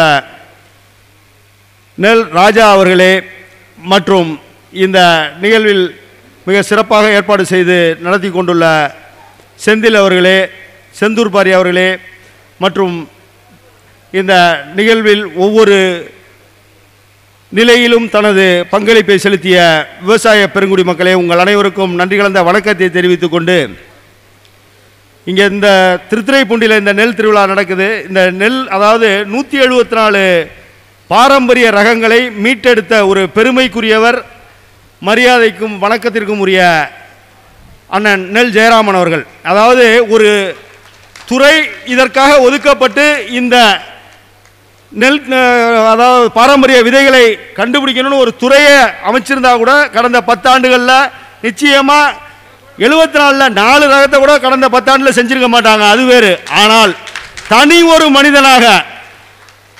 ஒரு மனிதனாக முயற்சித்து 174 பாரம்பரிய விதைகளை கண்டுபிடித்து உலக அரங்கிற்கு தந்தவர் மரியாதைக்குரிய நெல் ஜெயராமன் அவர்கள். அது மாத்திரம் இல்லை, இந்த நிகழ்ச்சியில் நம்ம விருது வழங்குறது நம்மாழ்வார் விருது வழங்குகிறோம். அதாவது மிக சிறந்த ஒரு விவசாய காரணியை கண்டுபிடித்து தந்தவர் விஞ்ஞானி, வேளாண் விஞ்ஞானி ஐயா நம்மாழ்வார் அவர்கள். இவங்க 2 பேரோட சாதனைகள், அதாவது இவர்கள் பேரறிஞர் பெருந்தகை அண்ணா அவர்கள் நமக்கு 2 ஆண்டு தமிழகத்தின் முதலமைச்சராக இருந்தாங்க. அது நமக்கு எவ்வளோ பெரிய இழப்புங்கிறத இன்று வரைக்கும் உலக நாடுகளே பேசுகிற அளவுக்கு இருக்குது. இன்னும் கொஞ்ச நாள் அவங்க இருந்தாங்கன்னா இன்னும் மிகப்பெரிய சாதனைகளை பண்ணி கொடுத்துருப்பாங்கன்னு. அது மாதிரி பேரறிஞர் பெருந்தகை எப்படி இயற்கை நம்மள்கிட்ட சீக்கிரம் பிரிச்சிச்சோ, அதே மாதிரி வேளாண் விஞ்ஞானி நம்மாழ்வார் அவர்களையும் நெல் ஜெயராமன் அவர்களையும் இயற்கை நம்மிடமிருந்து பிரித்தாலும் அவர்கள் நினைவு என்றென்றும் நம்மிடம் நிலைத்து நிற்கும் என்பதை இந்த தருணத்தில் பதிவு செய்து, அது மாத்திரம் இல்லை, இப்போ எல்லாரும் பேசுகிறப்ப சொன்னாங்க இயற்கை விவசாயத்தை பற்றி. வேற ஒன்றும் இல்லை, இந்த ஊரில் இப்போ திருத்துறைப்பூண்டி பகுதியிலேருந்து நம்ம இயற்கை விவசாயத்தை பற்றி பேசுகிறதுங்கிறது புதுமையான இது கிடையாது. இந்த பகுதி மக்களுக்கு இன்னும் சொல்லப்போனால் மழைக்காலங்களில் அதிகமாக மழை நீர் தேங்கக்கூடிய பகுதிகளில் இந்த திருத்துறைப்பூண்டி தொகுதியில் உள்ள பல பகுதிகளில் காட்டியானம் நெல் பயிரிடப்பட்டு வந்தது. இன்றளவும் தொடர்ந்து பயிர் செய்யப்படுறது. இது இப்போ நம்ம பாரம்பரிய விதையாக, நம்மளோட பாரம்பரிய விதைங்கிறது இங்கே தொடர்ந்து பயன்பாட்டில் உள்ள ஒரு விதை. அது மாதிரி எனக்கு முன்னால் பேசிய மரியாதைக்குரிய ஐயா ஜெயரஞ்சன் அவர்கள் சொன்னது போல் மாட்டு வகைகளை பற்றி சொன்னார். இந்திய துணைப்பெருங்கண்டத்திலேயே ஒரு தனி முத்திரைப்படுத்த உம்பளச்சேரி மாடுகள் உள்ள பகுதி இந்த திருத்துறைப்பூண்டி பகுதி. அதனால் கொல்லந்தூரில் ஊசி வைக்கிற மாதிரி நான் ரொம்ப உங்களுக்கு சொல்ல வேண்டியதில்லை, வேற ஒன்றும் கிடையாது. நம்ம இயற்கை விவசாயத்தை செய்ய ஆரம்பித்தோம்னா விவசாயிகள் ஒரு 3 வருஷத்துக்கு நம்ம வாழ்க்கையை அர்ப்பணிச்சாகணும், வேற வழி கிடையாது. நம்மளோட சுக துக்கங்கள், பொருளாதார சூழல் அத்தனையும் ஒரு அர்ப்பணிப்பு உணர்வோட நம்ம ஒரு 3 வருஷத்துக்கு சிரமத்தை பார்க்காம இந்த இயற்கை விவசாயத்தை பண்ணிட்டோம்னா 4வது வருஷம் நம்மளுக்கு ஈடும் இல்லை இணையும் இல்லை என்ற நிலை நமக்கு கிடைக்கும். நான் தொடர்ந்து பண்ணிட்டு இருக்கேன். அந்த நம்பிக்கையில் நான் சொல்கிறேன், அனைவரும் இயற்கை விவசாயத்துக்கு வாங்க. நிச்சயமாக அடுத்த தலைமுறையை காக்க வேண்டியது நம்மளுடைய கடமை. நம்ம வேற ஒன்றும் சொத்து சுகத்தை நம்ம பிள்ளைகளுக்கு கொடுக்க வேண்டாம். நம்ம உழுது பிழைக்கிற நிலத்தை கொடுத்துட்டு போனோம்னு வச்சுங்க, அது மிகப்பெரிய ஒரு சொத்தாக வருங்காலங்களில் திகழும். அதற்கு மிக அவசியம் இயற்கை விவசாயம் என்பதை இந்த தருணத்தில் பதிவு செய்து, அனைவரும் இயற்கை விவசாயத்திற்கு நீங்கள் அனைவரும் வர வேண்டும் என்று அன்பான வேண்டுகோளை வைத்து வாய்ப்புக்கு நன்றி கூறுவதற்கு முன் ஒரு சின்னோடு வருது. அதாவது இந்தியாவில் உள்ளவங்க மாத்திரம் இல்லை, தமிழ்நாட்டில் உள்ள இந்த இன்னும் சொல்ல போனால் பாரம்பரிய நெல் சாகுபடி தொடர்ந்து பண்ணிட்டு இருக்கிற திருத்துறைப்பூண்டியில் இன்னைக்கு இந்த நிகழ்ச்சி நடக்குது. இதில் கலந்துக்கிட்டு விருது வாங்கினவர் இங்கிலாந்து நாட்டை சேர்ந்தவர். இங்கே என்ன அழகா தமிழில் இந்த இயற்கை விவசாயத்தை பற்றி பேசினாருங்கிறத தயவு செய்து யோசனை பண்ணி பார்க்கணும். அவங்கெல்லாம் சொல்லி கொடுத்து தெரிஞ்சுக்கிற அளவுக்கு நம்ம வந்துட்டோம். இனியும் தெரிஞ்சுக்கலன்னா நம்ம நிலைமை என்னங்கிறத தயவு செய்து நீங்கள் யோசிக்கணும். மீண்டும் மீண்டும் அந்த இங்கிலாந்தை சேர்ந்த சகோதரர் இயற்கை விவசாயி விஞ்ஞானி அவர்களுக்கு எனது நெஞ்சார்ந்த நன்றியையும் பாராட்டுதலையும் தெரிவித்து நிறைவு செய்கிறேன். நன்றி, வணக்கம். மிக்க நன்றி நம்முடைய முன்னோடி விவசாயி அவர்களுக்கு. அடுத்ததாக PGS இந்தியா இயற்கை தர சான்றிதழ் கையேடு வெளியிடுதல் முனைவர் TRB ராஜா அவர்கள் வெளியிட விஸ்வந்த் கண்ணா அவர்கள்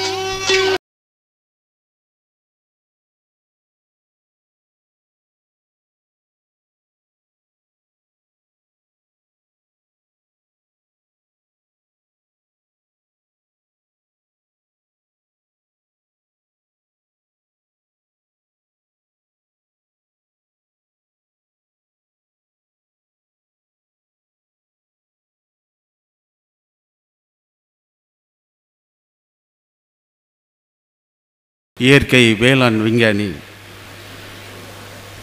போற்றுதலுக்குரிய ஐயா நம்மாழ்வார் வழியில் வந்த மரியாதைக்குரிய ஐயா நெல் ஜெயராமன் அவர்களது பாரம்பரிய நெல் பாதுகாப்பு மையம் சார்பாக தேசிய நெல் திருவிழா விழாவிற்கு தலைமையேற்று நடத்தி கொண்டிருக்கின்ற மரியாதைக்குரிய அண்ணன் பந்தநல்லூர் அசோகன் அவர்களே, இந்த விழாவிற்கு வருகை தந்து சிறப்பு சேர்த்து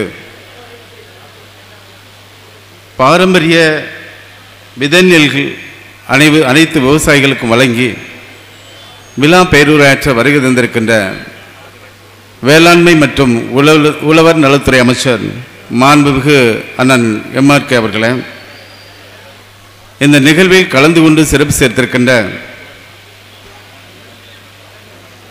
தமிழ்நாடு அரசினுடைய வளர்ச்சிக்கு கொள்கை குழு துணைத் தலைவர் மருத்துவர் ஐயா ஜெயரஞ்சன் அவர்களே, இந்த நிகழ்ச்சியில் வாழ்த்துறை வழங்கி அமர்ந்திருக்கின்ற திருவாரூர் சட்டப்பேரவை உறுப்பினர் மரியாதைக்குரிய மாண்புமிகு அண்ணன் பூண்டி கலைவாணன் அவர்களே, இந்த நிகழ்ச்சியில் கையேற்றினை வழங்கி சிறப்பு சேர்த்திருக்கின்ற மாநில தமிழ்நாடு அரசினுடைய மதிப்பீட்டுக் குழு தலைவர் மன்னார்குடி சட்டமன்ற உறுப்பினர் மாண்புமிகு அண்ணன் டிஆர்பி ராஜா அவர்களே,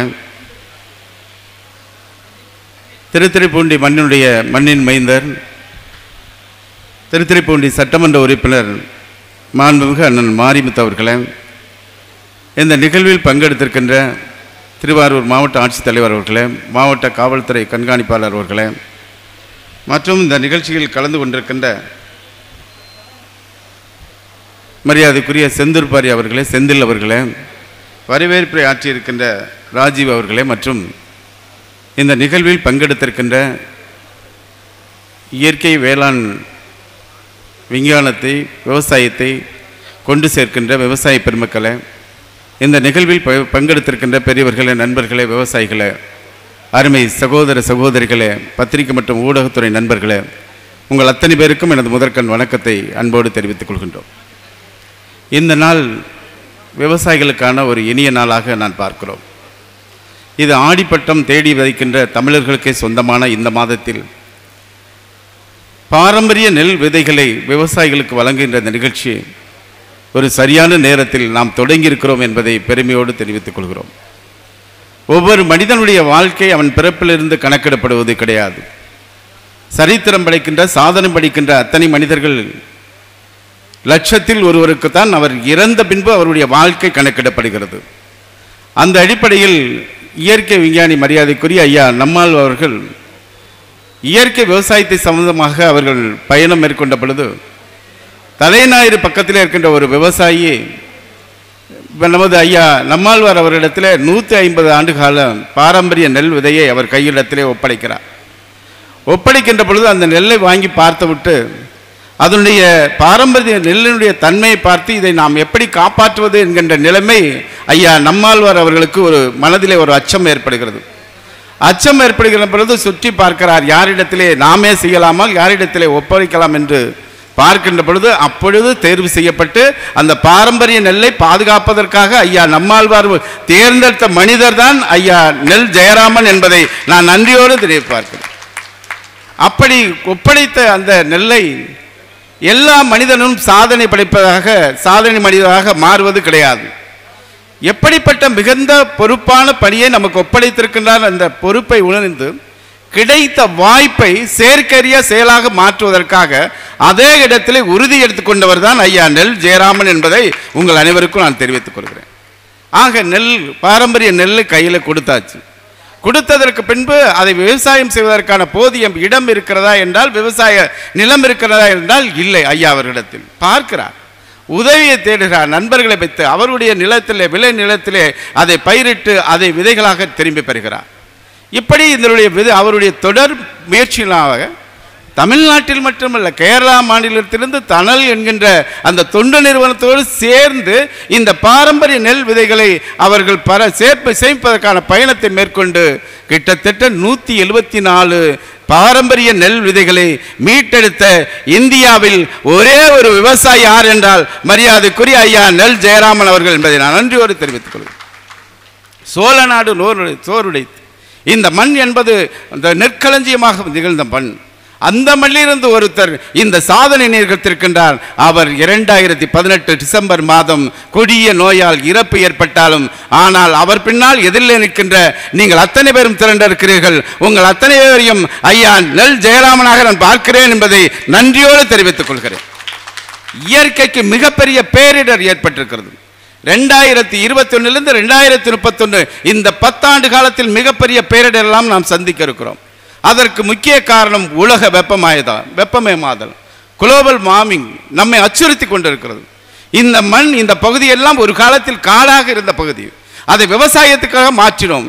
விவசாயம் இன்று விவசாயத்தை செய்ய தவறிதால் இன்றைக்கு பொட்டல் காடாக காட்சியளிக்கிறது. இந்தியாவில் விவசாயத்தை நம்பி இருக்கின்றவர்கள் 74% பேர். அப்படிப்பட்ட அந்த விவசாயம் இன்றைக்கு விவசாயிகளுடைய பாரம்பரிய தன்மை அதிலிருந்து நாம் திசை மாறியதால் இன்றைக்கு நம்முடைய இயற்கை பாதிக்கப்பட்டிருக்கிறது. குறிப்பாக ஒரு நீருடைய மறுசுழற்சி என்பது கடலிலிருந்து ஆவியாகி அது மேகமாக உருவெடுத்து இங்க இருக்கின்ற வெளியிலே வருகின்ற பொழுது இந்த பகுதியெல்லாம் பசுமையாக இருக்கின்ற பொழுது இது அத்தனையும் குளிர்ச்சியாக இருக்கின்ற பொழுது அந்த குளிர்ச்சியின் காரணமாக அது மழையாக பெறுகிறோம். மழையாக பெறுகின்ற பொழுது நம் ஏரி குளங்கள் அத்தனையிலும் நீர் தேங்கி இந்த மண்ணே குளிர்ச்சி அடைகிறது. அந்த நாம் தேவைக்கேற்ப அத்தனையும் பயன்படுத்திய பின்பு அதே நீர் கடலிலே கலக்கிறது. இந்த மறுசுழற்சி நடந்தால்தான் இயற்கை பாதுகாக்கப்படும். இப்பொழுது இயற்கைக்கான புறம்பாக நடக்கிறது. இயற்கையின் விவசாயம் அத்தனையும் மரங்கள் எல்லாம் அழிந்து போய்விட்டன. இதற்காக நாம் எந்த நிமிடத்திலிருந்து உறுதி எடுத்துக்கொள்ள வேண்டும் என கேட்டுக்கொள்கிறேன். நாம் கஜா புயலை பார்த்தோம். இந்த பகுதி முழுவதுமாக பாதிக்கப்பட்டது. 2018 டிசம்பர் 16 அதிகாலை நாம் கஜா புயலால் ஒட்டுமொத்த வாழ்வாதாரத்தை இழந்தோம். இங்க இருக்கின்ற வேதராணியம், திருத்துறைப்பூண்டி, பட்டுக்கோட்டை, பேராவூரணி, மன்னார்குடி, ஆலங்குடி வரைக்கும் ஒட்டுமொத்தமாக விவசாயிகள் பாதிக்கப்பட்டோம். அதற்கு காரணம் என்ன? இந்த பகுதியில் இருக்கின்ற மரங்கள் அகற்றப்பட்டதால் இது வெப்பமாக காட்சியளிப்பதால் இந்த பகுதியில் அதிகமான காற்றுடைய வேகம் அதற்கு 180 கிலோமீட்டர் அடித்ததால் இயற்கை பேரிடரால் பாதிக்கப்பட்டோம். அதற்கு முழு காரணம் நாம் தான். இயற்கை அழித்தோம், இயற்கை நம்மிலிருந்து அழித்து பார்த்தது. அதுதான் ஒரு எடுத்துக்காட்டு. அதுக்கு அடுத்தபடியாக இப்பொழுது ஒரு புரவி புயல் வந்தது. அந்த புயலுக்கு வந்ததுக்கு காலம் நாம் பார்க்க வேண்டும். கொரோனா பெருந்தொற்றின் காலமாக உலகம் முழுவதுமாக சுற்றுச்சூழல் பாதிப்பிலிருந்து மீண்டெடுக்கப்பட்டு வாகனங்கள் போக்குவரத்து இல்லை, தொழிற்சாலை போக்குவரத்து இல்லை, அத்தனையும் முடங்கி இருந்த சூழ்நிலையில் இயற்கை பாதிப்பிலிருந்து மீண்டது. இந்த மண் குளிர்ச்சியை பெற்றது. அதன் காரணமாக புரவி புயல் கடலிலே 200 கிலோமீட்டருக்கு முன்பே வருகின்ற பொழுது இங்கே அதிகமாக மழை பெய்தது. 180-200 கிலோமீட்டர் வேகத்தில் வந்த அந்த புரவி புயலானது வேகமிழந்து அந்த பாதிப்பிலிருந்து நாம் மீண்டு வந்தோம். இதுதான் நாம் இயற்கை நம்மை பாதுகாத்த விதம் என்பதை நான் அன்போடு தெரிவித்துக் கொள்கிறேன்.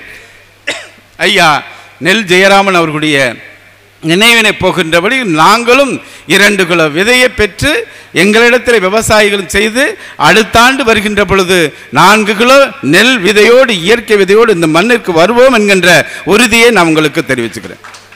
இது சோழ மன்னர்கள் ஆண்ட பகுதி. இந்த சோழ மன்னனுடைய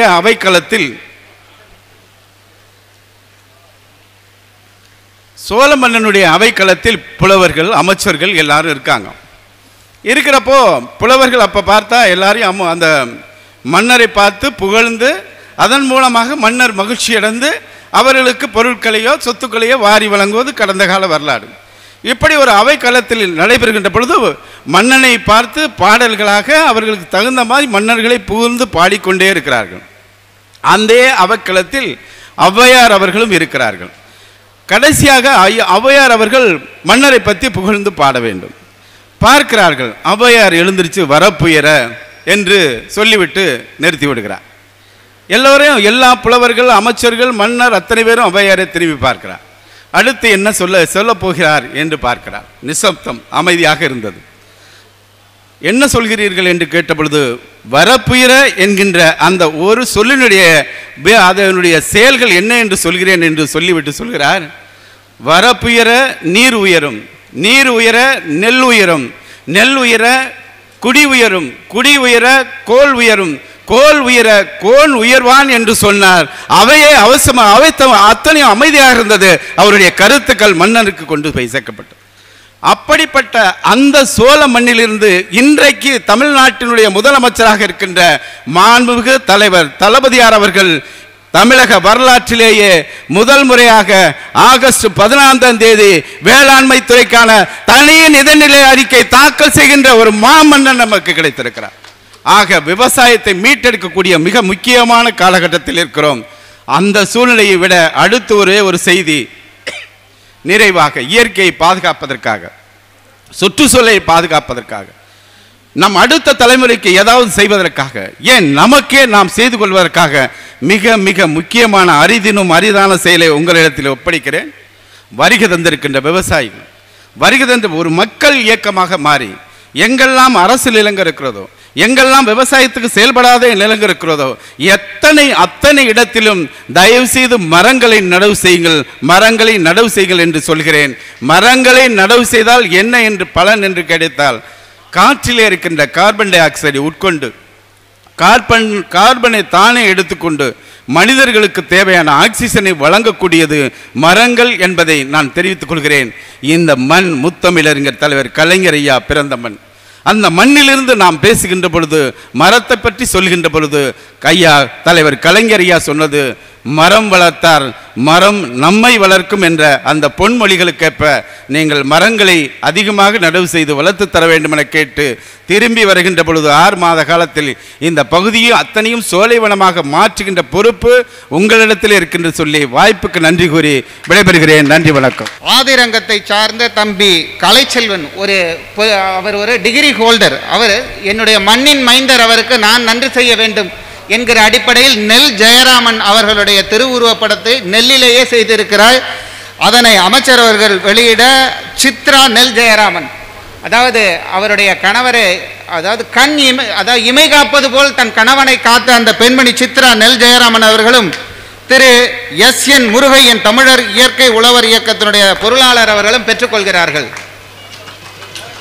பலமாக இருக்கட்டும். அந்த தம்பிக்கு என்னுடைய பாராட்டு, வாழ்த்து. நல்ல கரவொலியை எழுப்புங்கள். தன்னுடைய மண்ணின் மைந்தருக்கு அவர் செய்கின்ற காணிக்கையும் நன்றியும் பாராட்டும் வாழ்த்தும் அவருக்கு எங்களுடைய வாழ்த்து. அடுத்ததாக ஆழியாறு அறிவு திருக்கோயிலிருந்து வந்திருக்கக்கூடிய ஆராய்ச்சி மற்றும் வளர்ச்சித்துறையினுடைய இயக்குனர் முனைவர் சு இலக்குமணன் ஐயா அவர்கள், அவர் வெளியிட்டிருக்கிற புத்தகங்களை அமைச்சர் அவர்களிடம் வழங்குகிறார். இப்போது நன்றி, பாராட்டு. அடுத்ததாக பாருங்க, இன்றைக்கு இன்ஜினியரிங் படித்த மாணவர்கள் இயற்கை விவசாயத்தை நோக்கி திரும்பி இருக்கிறார்கள். அவர்களிடம் நம்முடைய பாரம்பரிய நெல் விதையினை அமைச்சர் அவர்கள் வழங்குகிறார்கள். காளியப்பன், சண்முகப்பிரியா, தீபன்ராஜ், ஈஸ்வரன், ஸ்ரீ முனியப்பன் ஆகிய மூவரும் இப்போது அந்த பாரம்பரிய நெல் விதையை பெற்றுக் கொள்கிறார்கள். 3 நபர்களுக்கு அமைச்சர் பெருமக்கள் இந்த விதை நெல்லை வழங்குகிறார்கள். இந்த வருடம் பெறுகிற விதை நெல்லை அடுத்த வருடம் பன்மடங்காக பெருக்கி நம்முடைய நெல் ஜெயராமன் பாதுகாப்பு மையத்திற்கு வழங்க வேண்டுகிறோம். நம்முடைய அமைச்சர் பெருமக்கள் பாரம்பரிய நெல்லை வழங்குகிறார்கள். நன்றி, நன்றி. இப்போ அதாவது புதுச்சேரி பிரதேச நம்மாழ்வார் இயற்கை உழவர்கள் சங்கத்திலிருந்து திரு வேணுகோபால் அவர்கள் 50 பேரை அழைத்து வந்திருக்கிறார். அவருக்கு நம்முடைய பாராட்டும். நல்ல கரவொலியை எழுப்புங்கள். காலையிலிருந்து நம்மோடு இருக்கிறார். அவருக்கு நமது நன்றியும் வாழ்த்தும். அடுத்ததாக அமைச்சர் அவர்களை அழைக்கிறேன். வாழ்விக்க போகிற அமைச்சர் பேச போகிறார். பலத்த கைத்தட்டல் இருக்கட்டும். நம்முடைய நீண்ட நெடுங்கால பிரச்சனைகளுக்கு நிரந்தர தீர்வை தரப்போகிற தமிழகத்துடைய ஒப்பற்ற முதல்வர் அவருடைய ஆலோசனை ஏற்று நம்முடைய வேளாண்மை அமைச்சர் அவர்கள் பேசுகிறார். நிகழ்ச்சியுடைய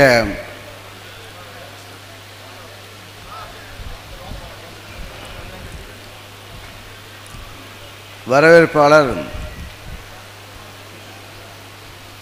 மரியாதைக்குரிய ராஜு அவர்களே, நிகழ்ச்சியில் தலைமையேற்று சிறப்பித்துக் கொண்டிருக்கின்ற அசோகன் அவர்களே, முன்னிலையேற்று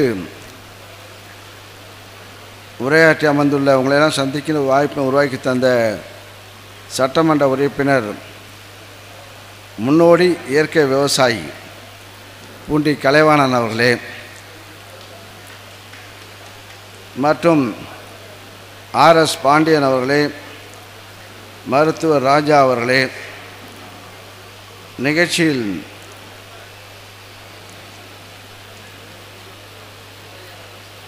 கலந்து கொண்டுள்ள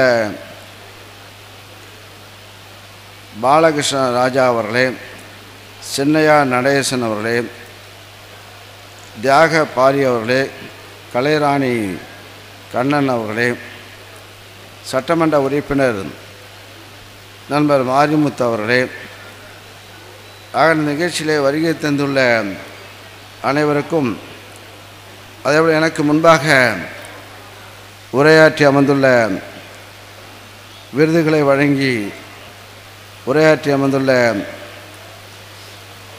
நண்பர்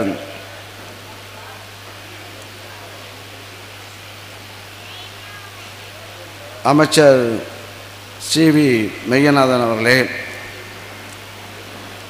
எனக்கு முன்பாக உரையாற்றி அமர்ந்துள்ள தமிழ்நாடு அரசு மாநில வளர்ச்சி கொள்கை குழு துணைத் தலைவர் டாக்டர் ஜெயரஞ்சன் அவர்களே, தமிழ்நாடு மாநில வளர்ச்சி குழு கொள்கை குழு உறுப்பினர் சட்டமன்ற உறுப்பினர் நண்பர் டாக்டர் டிஆர்பி ராஜா அவர்களே, எனக்கு பின்னால் உரையாற்றிருக்கின்ற மருத்துவர் சிவராமன் அவர்களே, அதேபோல் இந்த நிகழ்ச்சியில் கலந்து கொண்டு சிறப்பித்துக் கொண்டிருக்கின்ற காவல்துறை கண்காணிப்பாளர் விஜயகுமார் அவர்களே, இங்கே எனக்கு முன்பாக உரையாற்றி அமர்ந்துள்ள மாவட்ட ஆட்சித்தலைவர் காயத்ரி கிருஷ்ணன் அவர்களே, பெருந்திரளாக வருகை தந்து சிறப்பித்துக் கொண்டிருக்கின்ற உழவர் பெருமக்களே, இயற்கை விவசாயியை சார்ந்த நண்பர்களே மற்றும் கழகத்தினுடைய பல்வேறு பொறுப்பாளர்களே, உங்கள் அனைவருக்கும் முதற்க நன்றி கலந்த வணக்கத்தை தெரிவித்துக் கொள்கின்றேன். அதே போல் இப்போ இங்கே இந்த நிகழ்ச்சியில் வந்து பார்த்தா எல்லாம் எனக்கே ஒரு புதுசாக இருக்குது. இந்த அளவுக்கு இந்த காலத்திலும் கொரோனா அச்சத்தில் இருக்கின்ற காலத்திலும் இங்கெல்லாம் இந்த அளவுக்கு நிகழ்ச்சியை இடைவெளி விட்டு அமர்ந்து இந்த நிகழ்ச்சியை சிறப்பித்துக் கொண்டிருக்கின்றீர்கள். எங்களுடைய மாவட்டத்தில் ஏன் தொகுதியிலேருந்து வந்திருக்கார், இருப்பார் கண்ணாடியிலேருந்து பிரசிடண்டோட வந்து என்ன எங்கே வந்தீங்க தலைவரா? இயற்கை விவசாயமா? பரவாயில்ல, எங்கள் தொகுதி என் தொகுதி கண்ணாடி பிரசிடண்ட்டு வந்திருக்கார். ஆக இந்த அளவுக்கு ஒரு ஆர்வம், இது உங்களுடைய ஆர்வத்தை கண்டிப்பாக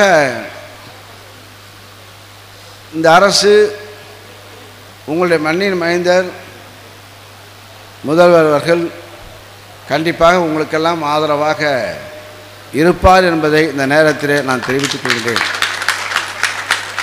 தேர்தல் அறிக்கையும் அறிவித்திருக்கின்றார்கள். இங்கே பார்த்தா எனக்கு முன்பு பேசிய கலைவானா அவர் பெரிய ஒரு இயற்கை விவசாயி, கிட்டத்தட்ட அவர் வேகனிப்பை போட்டுக்காரு. டாக்டர் ராஜா கூட சொல்கிறார், நாங்கள் இப்போ இயற்கை விவசாயத்தை தான் நானும் பண்ணுறேன்னு சொல்கிறார். ஆக இன்னும் சொல்லப்பட இயற்கை விவசாயத்தை பற்றி இப்போ இங்கே ஆர்வமாக ராஜாவும் இப்போ பேசுகிறார். அங்கே இங்கே வந்து பிளானிங் கமிஷன் வைஸ் சேர்மன் இப்போ அவர் டாக்டர் அவரும் ஜெயராஜன் அவரும் இந்த நிகழ்ச்சியில் வந்திருக்கிறார்கள். ஆக மெய்யநாதன் இந்த அளவுக்கு பேசுவோம் நானும் எதிர்பார்க்கல. இப்போ மெய்யநாதன் அவரும் அது அந்த பொல்யூஷன் அமைச்சரான பிறகு இந்த அளவுக்கு இயற்கை அப்படின்னு பேசுகிறார். ஆனால் இயற்கைக்காக போராடக்கூடியவர்கள் மெய்யநாதன் வந்து இதற்காக அவங்களுடைய சட்டமன்ற உறுப்பினராகும் போது அவங்க போராட்டத்தை நடத்தக்கூடியவர்கள். ஆக நானும் அதை சாப்பிட்டுருக்கேன். இங்கெல்லாம் செய்கிறாங்க, நான் சாப்பிட்டுருக்கேன். இப்போ இல்லை கருப்பு கோழி சேப்பு கோழி எல்லாம் வேணும். ஆமாம் நாங்கள் வாங்குகிறோம், இப்போ இங்கே சாப்பிடுங்க. இதையும் பார்த்தேன்ப்பா, இதையும் பார்த்து நானும் அடுத்த வருஷம் இயற்கை விவசாயத்தை நிறையா போகலாம் பார்க்குறேன். மக்கள்கிட்ட பழையபடி வந்துடுச்சு இப்போ எல்லாம். ஆமாம், நானே வந்து சாப்பிட்றது கவுனி அரிசி இட்லி, மத்தியானம் சாப்பாடு சேப்பு கவுனி அரிசி சோறு, சோறு அதுதான் சோறு. கஞ்சி இப்போ பாட்டில் இப்போ பாசத்தில் கவுனி அரிசி கஞ்சி வச்சுருக்காங்க. ஆக இப்போ மாற்றம் போச்சு, இப்போல்லாம் வந்து போச்சு. ஏன்னா விவசாயம்லாம் இப்போ உழைக்கிற இது போச்சு. இப்போ எல்லாம் எல்லாமே நம்ம செஞ்சு கொடுத்ததுனால எல்லா மக்களுக்கு இப்போ சுகர் வந்து போச்சு, சர்க்கரை வியாதி வந்து போச்சு. காரணம் எல்லாம் இப்போ முன்ன வந்து நான் படிக்கும்போது 10 கிலோமீட்டர் சைக்கிள் விட்டேன். எங்கள் ஊர்லேருந்து நான் சைக்கிளில் போனால் குண்டு ரோடும் கிடையாது, இப்போ ஒன்றும் கிடையாது, எல்லாம் குண்டு குழியாக இருக்கும். அதில் 10 கிலோமீட்டர் சைக்கிளில் போயிட்டு வந்தோம். அப்போ இப்போ போனோம் சைக்கிளை விட்டு. அப்புறம் வந்து போச்சு. அப்புறம் பஸ்ஸு எங்கள் ஊர் பக்கத்து ஊர் 3 கிலோமீட்டருக்கு வந்துச்சு. அப்புறம் எங்கள் ஊருக்கு பஸ்ஸு வந்துச்சு. அப்புறம் எங்கள் தெருவு சரியாக பஸ்ஸு போச்சு. ஆக நடக்கிறது குறைஞ்சி போச்சு. இன்னும் சொல்ல போனால் நான் சின்ன வயசாகும்போது அண்டை வெட்டுவேன், நாற்றடிப்பேன், ஏறு ஓட்டுவோம். இது சும்மா வார்த்தைக்கு இல்லை, நாற்றடிக்கிற முறை இப்போ உங்களுக்கு தெரியுமா? நாற்றடித்து உட்காந்து அடித்து முழங்கால் அடிப்போம். அடித்து நாற்றை பிடுங்கி அடித்து முழங்கால் அடிப்போம். அப்புறம் கையை அடித்தான், கையில் வச்சு அடித்து அடிப்போம். அது கையில் அடித்தா வேறு உடஞ்சி போடும். ஆக இது சூழ்நிலை. இப்போ பாரு, இப்போ எல்லா விஷயமும் மாறி போச்சு. இப்போ எல்லா விஷயமும் இப்போ நாற்றடிக்கிற வேலையும் கிடையாது, ஒன்றும் கிடையாது. ஆக இன்றைக்கி பார்த்தா இப்போ எல்லாம் இப்போ மிஷின் வந்து போச்சு. இப்போ ஆக இங்கே வர பார்த்தா இங்கே விரை விடுறது நாங்களாம் வந்து என்ன புழுதி அடிச்சுட்டு விரைய விட்டு கையால் தெளிச்சுடுவோம். இப்போ பார்த்தா மிஷின் வந்து போய் இப்போ வருஷ நடுவு மாரி இப்போ நடுவட்டு இப்போ அது ஒரு நல்ல மாறும். ஆக மாற்றம் வந்துக்கிட்டு இருக்கு. ஆக இப்போ சாப்பிட்ற முறை இப்போ கடைசி இப்போ எப்படி அந்த களி கேவுரு சாப்பிட்டாங்களோ அந்த முறைக்கு வந்து போச்சு. ஆக இயற்கையை நாட வேண்டும், உடல்நிலையை கருத்தில் கொண்டு இயற்கையை நாட வேண்டும் என்ற எண்ணம் உங்களுக்கு வந்து போச்சு. அதுவே இயற்கை விவசாயத்துக்கு வெற்றி ஆயிடுச்சு. ஆக இப்போ விதையை பாரு, இப்போ யாரும் கருப்பு கவுனி சேப்பு கவுனி யாரும் கேட்டாங்களா? தெரியுமா? அவன் சக்கரை வியாதி வந்தானே அவன் இந்த கருப்பு கவுனி அரிசி தேட ஆரம்பிச்சிட்டான். இப்போ வந்து மார்க்கெட்டிங் பண்ணுறீங்க. இப்போ கலைவான 60 ஏக்கர் போட்டு சும்மா கொடுக்குறாரா? 60 ஏக்கர் 4 ஏக்கர் விவசாயம் சும்மாவா? அது பாக்கெட்டு போட்டு விற்க போகிறேன், விற்றுக்கிட்டு இருக்கப்ப. எப்படி 60 ஏக்கருக்கு போட்டு இவர் வள்ளல் அவர் தானாக அள்ளி கொடுக்க போகிறாரா? எல்லாம் மார்க்கெட். நானே ஒரு நம்ம என்னை வந்து இயற்கை விவசாயம் சந்தித்தாங்க. நம்ம ஒரு ஐயர் இருந்தாராங்க, அசோகனா, ஆமாம், பந்தங்களூர் அசோகன் பக்கத்து தான். அவர் வந்து எங்கள் பக்கத்து ஊர் தான். அவர் என்ன சரி 60 ஏக்கர் நான் போட்டிருக்கேன்னாரு. 60 ஏக்கரை போட்டு இனியும் கூட்டு சாப்பிட்றியாண்ணா? இல்லை நான் யூடியூப்பில் போட்டு விற்கிறேன். யூடியூப்பில் போட்டு விற்கிறார். அவர் அப்போதான் எனக்கு புரிஞ்சு இருக்குது. நாம்பளும் மாங்காய் மடையிறாக்கோம். அவர் ஐயரு, அவர் மார்க்கெட்டிங் தெரியுது. இப்போ அவர் யூடியூப்பில் விட்டார், யூடியூப்பில் போட்டார். இப்போ பார்சல் வந்து பார்சல்னா மிஸ் அப்படி தானே, இப்படியும் ஆக்கணும் அப்படியும் போகணும். ஏன்னா உழுதவங்க கணக்கு அப்படி ஆச்சு. எப்படி விவசாயிகள் முன்னேற வேண்டும்? விவசாயிகளுக்கு விவசாயம் பண்ணுற பொருளை, அது உற்பத்தி பொருளை கடைசியாக விற்க போது வியாபாரிகிட்ட வந்த விலைக்கு தள்ளிட்டு போகிறோம். அப்போ தான் டிபிசி வச்ச அப்புறம் தான் டிபிசி ஒன்று, இப்போ டிபிசி ஒன்றுன்னு இப்போ எல்லாம் போராட்டம் நம்ம கேட்குறாங்க. டிபிசியை பார்த்தா நம்ம ஆளுங்க டிபிசி ஒழுங்காக பயன்படுத்துகிறானா? நம்மளுக்கு என்ன செய்வானா, பிபிடி நெல்லை மட்டும் வெளியில் ஊற்றுவான். டிபிசியில் வந்து பிபிடி நெல்லை மட்டும் சன்ன ரக நெல்லை வந்து வெளியில் ஊற்றுவான். மோட்டார் ரக நெல்லை வந்து வியாபாரத்தை டிபிசியில் ஊற்றுவான். எல்லாம் டிபிசி பிடிக்கிற நெல் எல்லாம் பார்த்தா எல்லாம் மோட்டார் நகம் 1009 பெரிய பெரிய குண்டு அரிசி தான். சன்ன அரிசியில் வியாபாரத்தை வாங்கிட்டு போடுவான். அரசாங்கம் இப்போ வந்து அரசாங்கம் இப்போ வந்து நெல்லுக்கு கூடுதல் ஊக்கத்தொகை கொடுக்குது. அது கடைசியில் யார்கிட்ட போகிற? விவசாயிகிட்ட போல, அது வியாபாரிகிட்ட போகுது. அதை நாங்கள் பார்க்கணும், வியாபாரிகிட்ட போகுது. ஊக்கத்தொகையை கொடுக்குற பணம் வியாபாரிகிட்ட போயிடுது. அரசாங்கம் கொடுக்குற ஊக்கத்தொகை இங்கே விவசாயிகிட்ட வாங்குறதில்ல. அதுதான் நிலைமை. இப்போ இயற்கை விவசாயத்தை பொறுத்தவரை இன்னும் சொல்ல போனால் பாரியா, இயற்கையவே கருப்பு கவுனி, அது கருப்பு, சேப்பு மாப்பிள்ளை சம்பா. இப்போ கருப்பு கவுனி, சேப்பு மாப்பிள்ளை சம்பா. ஆட்சி யாரு? கருப்பு சேப்பு ஆட்சி. இப்போ ஆக கருப்பு சேப்பு ஆட்சியில் இயற்கை விவசாயம் நல்ல முறை வளைய போது நாங்கள் வந்து சொல்வதை செய்பவர்கள். அது விரைவில் பார், நாங்கள் சொல்ல முடியாது. இப்போ விரைவில் பார் இயற்கை விவசாய மகத்துவம் என்ன உங்களுக்கு விரைவில் தெரியும். இயற்கை விவசாயத்துக்கு அரசாங்கம் என்ன செய்யும்? ஆக விரைவில் உங்களுக்கு நல்லது செய்யும். உங்களுடைய கோரிக்கைகளை என்ன சொல்லணும்னா, தேர்தல் அறிக்கையிலே கழகத் தலைவர் அண்ணன் தளபதி அவர் சொல்லியிருக்கிறார், நாங்கள் ஆட்சிக்கு வந்தால் விவசாயத்துக்கு தனி பட்ஜெட், விவசாயத்துக்கு தனி பட்ஜெட் என்று அறிவித்திருக்கிறார்கள் தேர்தல் அறிக்கையில். இப்போ வருகின்ற 14ஆம் தேதி தனியாக சட்டமன்றத்தில் தனி பட்ஜெட் விவசாயிக்கென தனி பட்ஜெட் அங்கே தாக்கல் செய்யக்கூடிய ஒரு சூழ்நிலை. இந்த ஆண்டு தனி பட்ஜெட், அடுத்த ஆண்டு தனி பட்ஜெட். ஆக இந்த தனி ஒரு ஃபஸ்ட்டு போட்டால் என்ன செய்யும், அப்படியே 1 2 3 4 அப்படியே வளரும். ஆக இந்த தனி பட்ஜெட்டும் போது விவசாயிகளுக்கு ஆரம்பத்தில் ஆரம்பித்து வளரக்கூடிய வாய்ப்பு. எப்படி விவசாயம் நெல் வளர்ந்து மக்களுக்கு நன்மை செய்கிறதோ அதே போல் இந்த ஆட்சி இங்கே தளபதியுடைய ஆட்சி கண்டிப்பாக விவசாயத்துக்கு ஒரு மாற்றத்தை உருவாக்கி தரும். இப்போ பாருங்க, இந்த கொரோனா காலத்தில் பெரிய பெரிய இண்டஸ்ட்ரிலாம் போயிடுச்சு, பஸ்ஸும் போட்டு, இண்டஸ்ட்ரியும் போச்சு, வேலையும் போச்சு. ஆனால் விவசாயம் நின்றுச்சா? இதுதான் விவசாயம். விவசாயம் நின்றுச்சா? விவசாயம் மட்டும்தான் களத்தில்னா, விவசாயம் மட்டும்தான் இப்போ உயிர் கொடுக்குது. இப்போ இந்த விவசாயம் இப்போ இந்த கொரோனா காலத்திலும் பஸ்ஸு போச்சு, இண்டஸ்ட்ரி போச்சு, எல்லாம் போச்சு. ஆனால் விவசாயிகள் மட்டும் இந்த அங்கே விவசாயம் பண்ணுற விவசாயி மட்டும் அங்கே நிற்கிறார். நாணலை போல் ஒரு ஆற்றுல வெள்ளம் வந்ததுன்னா நாணல் என்ன செய்வோம், ஒடிஞ்சா போவோம், அப்படியே வளைஞ்சு கொடுத்து நிமிந்துக்கும். அதே போல் தான் விவசாயம் இன்றைக்கி உயிரை விட்டு இங்கே அவன் இப்போ நிற்கிறது. இப்போ கடைசி விவசாயிகள் இந்த கொரோனாவில் விவசாயம் நடக்கலாம். எனக்கு நம்ம கதி என்ன ஆகும், பசியால் சாவக்கூடிய ஒரு சூழ்நிலை ஏற்படும். இந்த ஆண்டு பார்த்தா நெல் உற்பத்தி நெல் இந்த நம்முடைய ஆட்சியில் நம்முடைய இந்த நெல்லுடைய சாகுபடி கிட்டத்தட்ட 51.4 லட்சம் ஹெக்டேர் விவசாய நிலம் கிட்டத்தட்ட 60 லட்சம் ஹெக்டேர் நிலத்தில் விவசாயம் செய்கிறோம். ஆனால் நெல் சாகுபடி பரப்பு கிட்டத்தட்ட 19-20 லட்சம் ஹெக்டேரில் நெல் சாகுபடி. ஆனால் மொத்த அரிசி தேவை நமக்கு 90 லட்சம் மெட்ரிக் டன் அரிசி தேவை.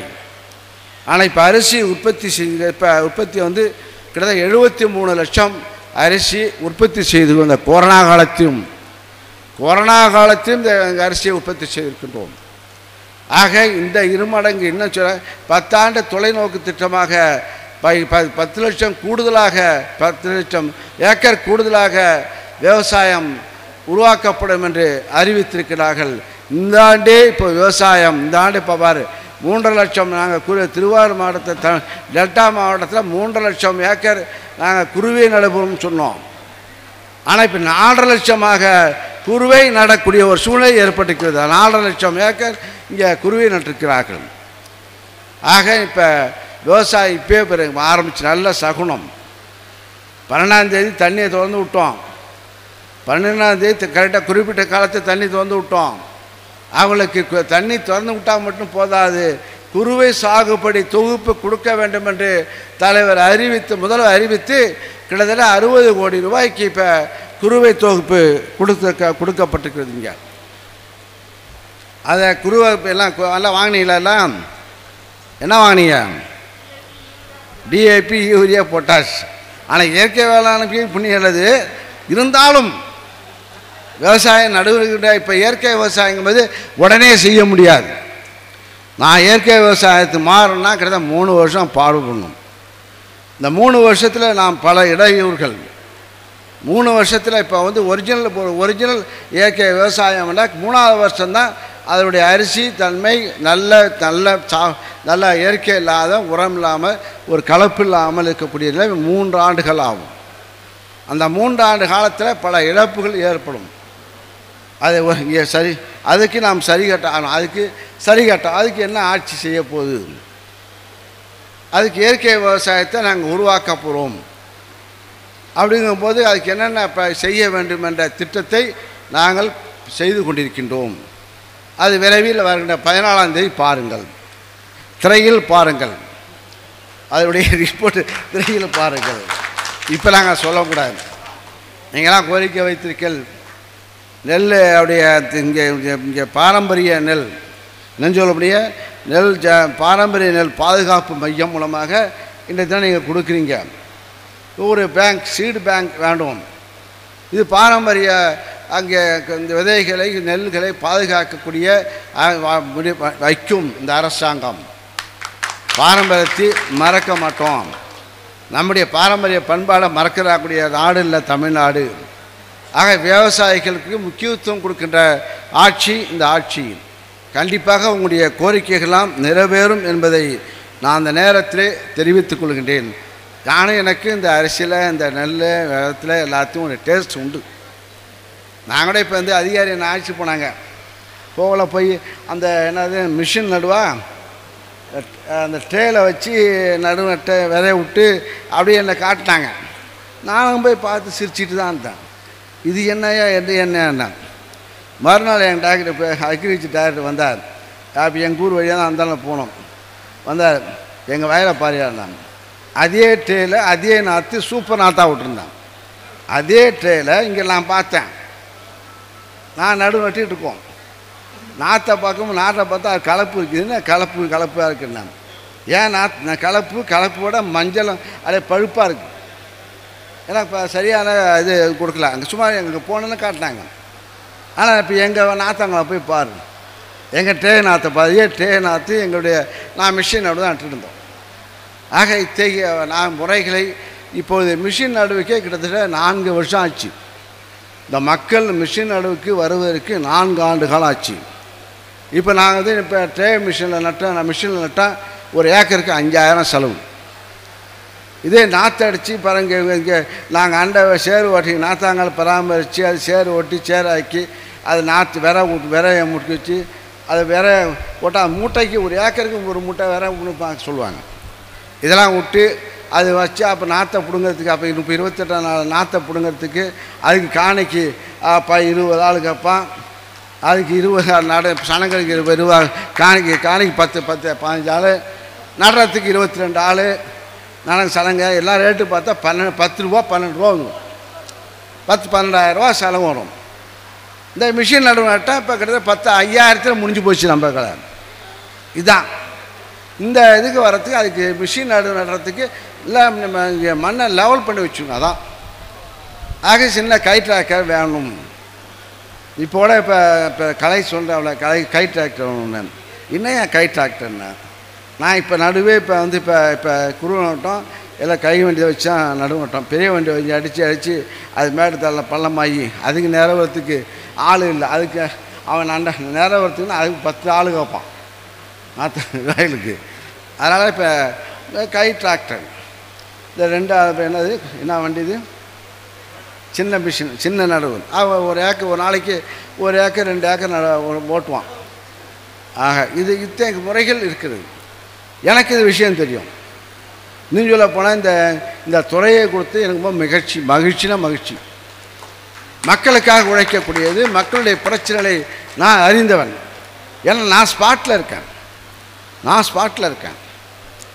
நானும் இப்போ அதை படுறோம். ஆக இத்தகைய முறைகள் இப்பொழுது எது தேவைகள் என்பதை அறிந்து செயலாற்றக்கூடிய ஒரு வாய்ப்பு எனக்கு கிடைத்திருக்கிறது. நான் ஹெல்த் மினிஸ்டராக இருக்கும்போது 3 வருஷம் இருந்தேன். நான் கிராமத்தில் என்ன அடிப்படை வசதி கிடைக்கும், எனக்கு ஒரு ஆஸ்பத்திரிக்கு போனால் இப்போ டெலிவரிக்கு போனால் எங்கள் ஊர்லேருந்து போனால் ஒரு காட்டு மாலைக்கு ஃபோன் பண்ண போனுங்க. அப்போ கிடையாது. சைக்கிளில் போய் காரை அழைச்சி வரத்துக்குள்ள டெலிவரி ஆகிடும்.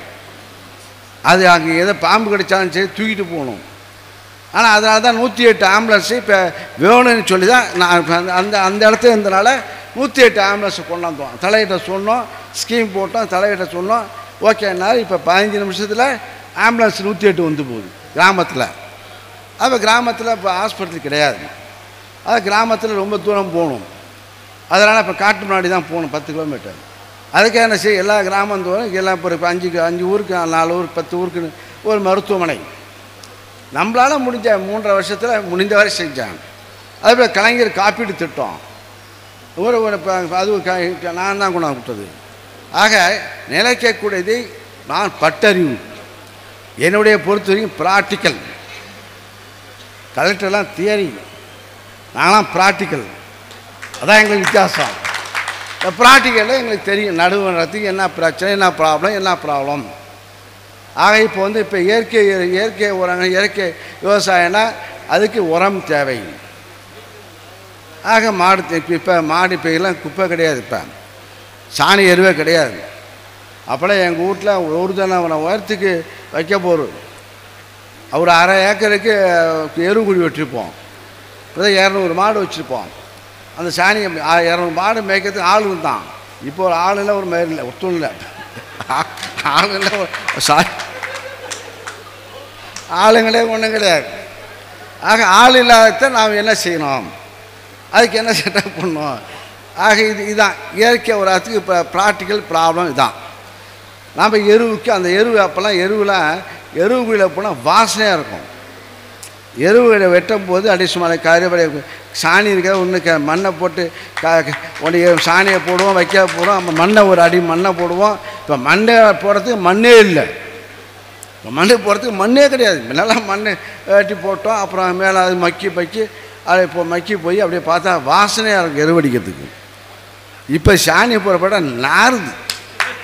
காரணம் மாடு மனுஷன் சாப்பிட்றத சாப்பிடுது. ஆக மனுஷன் சாப்பிடுது அது அந்த எருவு மனுஷன் நல்லா இருக்காது. இப்போ உள்ள எருவு பார்த்தா நான் சாணி மிச்சா நிறைய மிதிக்கிற மாதிரி நாத்தம். அப்போ சாணி கரைச்சி நம்ம வீட்டில் போட்டோம், சாணி கரைச்சி மொழிடும். தெருவில் இப்போ என்ன சொல்லப்போனால் சாணி கரைச்சி போடுறதுனால நமக்கு எந்தவித கிருமியும் உள்ளே வராது. நம்ம பல தூரம் நடந்து போயிட்டு வருவோம். அந்த சாணி கரைச்சி வீட்டில் காலையில் சாணி கரைச்சி போடுவாங்க, காலைல 5 மணிக்கெலாம் சாணி கரைச்சி போடுவாங்க. இப்போ சாணியும் கரைக்க மாட்டாங்க, ஒன்றும் கரைக்கும்போது தண்ணி தெளிச்சிட்டு போகிறாங்க. இப்போ சாணி இல்லை. இப்போ வர பொண்ணுங்களாம் சாணியை கரைக்கிறதுக்கு முடியல, சாணி கரைக்கிறதுக்கு தெரியாது. அது சாணியை லட்சுமிம்பாங்க. சாணியை நம்ம லட்சுமி பிள்ளையாரை வச்சு கும்பிட்டோம். இப்போ உள்ள சாணியை வச்சு பிள்ளையாரை வச்சு கும்பிட முடியுமா? அப்போ அந்த சாணியை பிள்ளையாரை வச்சு கும்பிட்டோம், அது இப்போ நாராது. இப்போ உள்ள சாணியை வச்சு பிள்ளையாரை வச்சோன்னு வச்சுக்கோ, நாரும், கையே நாரும். அதுதான் இயற்கைக்கு மாறானது. மாறாக உணவு முறைகள் அது மாடு இப்போ என்ன செய்ய இங்கே தீவனத்தில் என்ன செய்யலாம், கோழி தீவனம் போடுறான், கருவாட்டு மீன் கருவை போடுறான், மனுஷன் திங்கிற எல்லாத்தையும் சாப்பிடுது சாணி மாடு. ஆக சாணியே மாறிப்போச்சு. ஆக இதையெல்லாம் மாற்றத்தை உருவாக்க வேண்டும். அதுக்கு தழை சத்து தேவை. ஆக இதையெல்லாம் கடைசி மீண்டும் ரிவர்ஸில் போகிறோம். ஆக எல்லாமே ரிவர்ஸ், வாழ்க்கை முறையே இப்போ ரிவர்ஸ் ஆகிடுச்சு. இப்போ முன்ன நடந்து பஸ் ஏறணும், இப்போ வாக்கிங், வீட்டிலே வாக்கிங் போகிறோம். இப்போ முன்ன நடந்து இப்போ எங்கேயாவது பஸ்ஸு கிடையாது, ஒன்றும் கிடையாது, சைக்கிளில் போனோம். எனக்கே பாருங்க, நான் சைக்கிள் ஓட்டும் போது மெலுசாக இருந்தேன். ஆனால் அப்புறம் பைக்கு எங்கள் அப்பா பைக்கு கொடுத்தார், அவர் கார் வாங்கினா பைக் எனக்கு கொடுத்தாரு. பைக்கு கொடுத்தாரு, அடிவயிறு விழுந்துச்சு. அப்புறம் அப்பா இறந்த பிறகு கார் இருந்தது, காரை விட்டு படி விட்டு ஏறனா கார் ஏறினா வயிறு பெருசாக போச்சு. ஆக பழக்கம் நடைமுறை இல்லை, பழக்க வழக்கம் மாறுதால் அதனால் இப்போ பிபி வருது, சுகர் வருது, எல்லாம் வருது. ஆக மீண்டும் வேலை செய்யும் அந்த முறைக்கு போகிறோம். இப்போ மீண்டும் இப்போ என்னாச்சு, இயற்கை சாப்பாடு, இயற்கை உணவு, இயற்கை விவசாயம் இப்படி மெத்தட மாறுது. இப்போ மீண்டும் இப்போ இயற்கை விவசாயம் இந்த ஆட்சியில் இன்பத்தில் இப்போ பார்த்தா அமோகமாக இருக்குது. இப்போ சாப்பிட்றவெல்லாம் இப்போ இந்த கேவுரு கூழ் இதுதான், இதை வச்சுட்டு ஒரு லேபிள் பண்ணுறான் கடையில் வச்சு, இயற்கை உணவு, இயற்கை சாப்பாடு. அதுக்கு தான் நாங்கள் டிபார்ட்மெண்ட் நடவடிக்கை எடுப்பதற்கு ஆராய்ஞ்சிட்டு போம்பேன். போட்டால் எல்லாம் சர்டிஃபிகேட் வேணும், முதல்ல ஆதார் செக்கப் பண்ணணும்.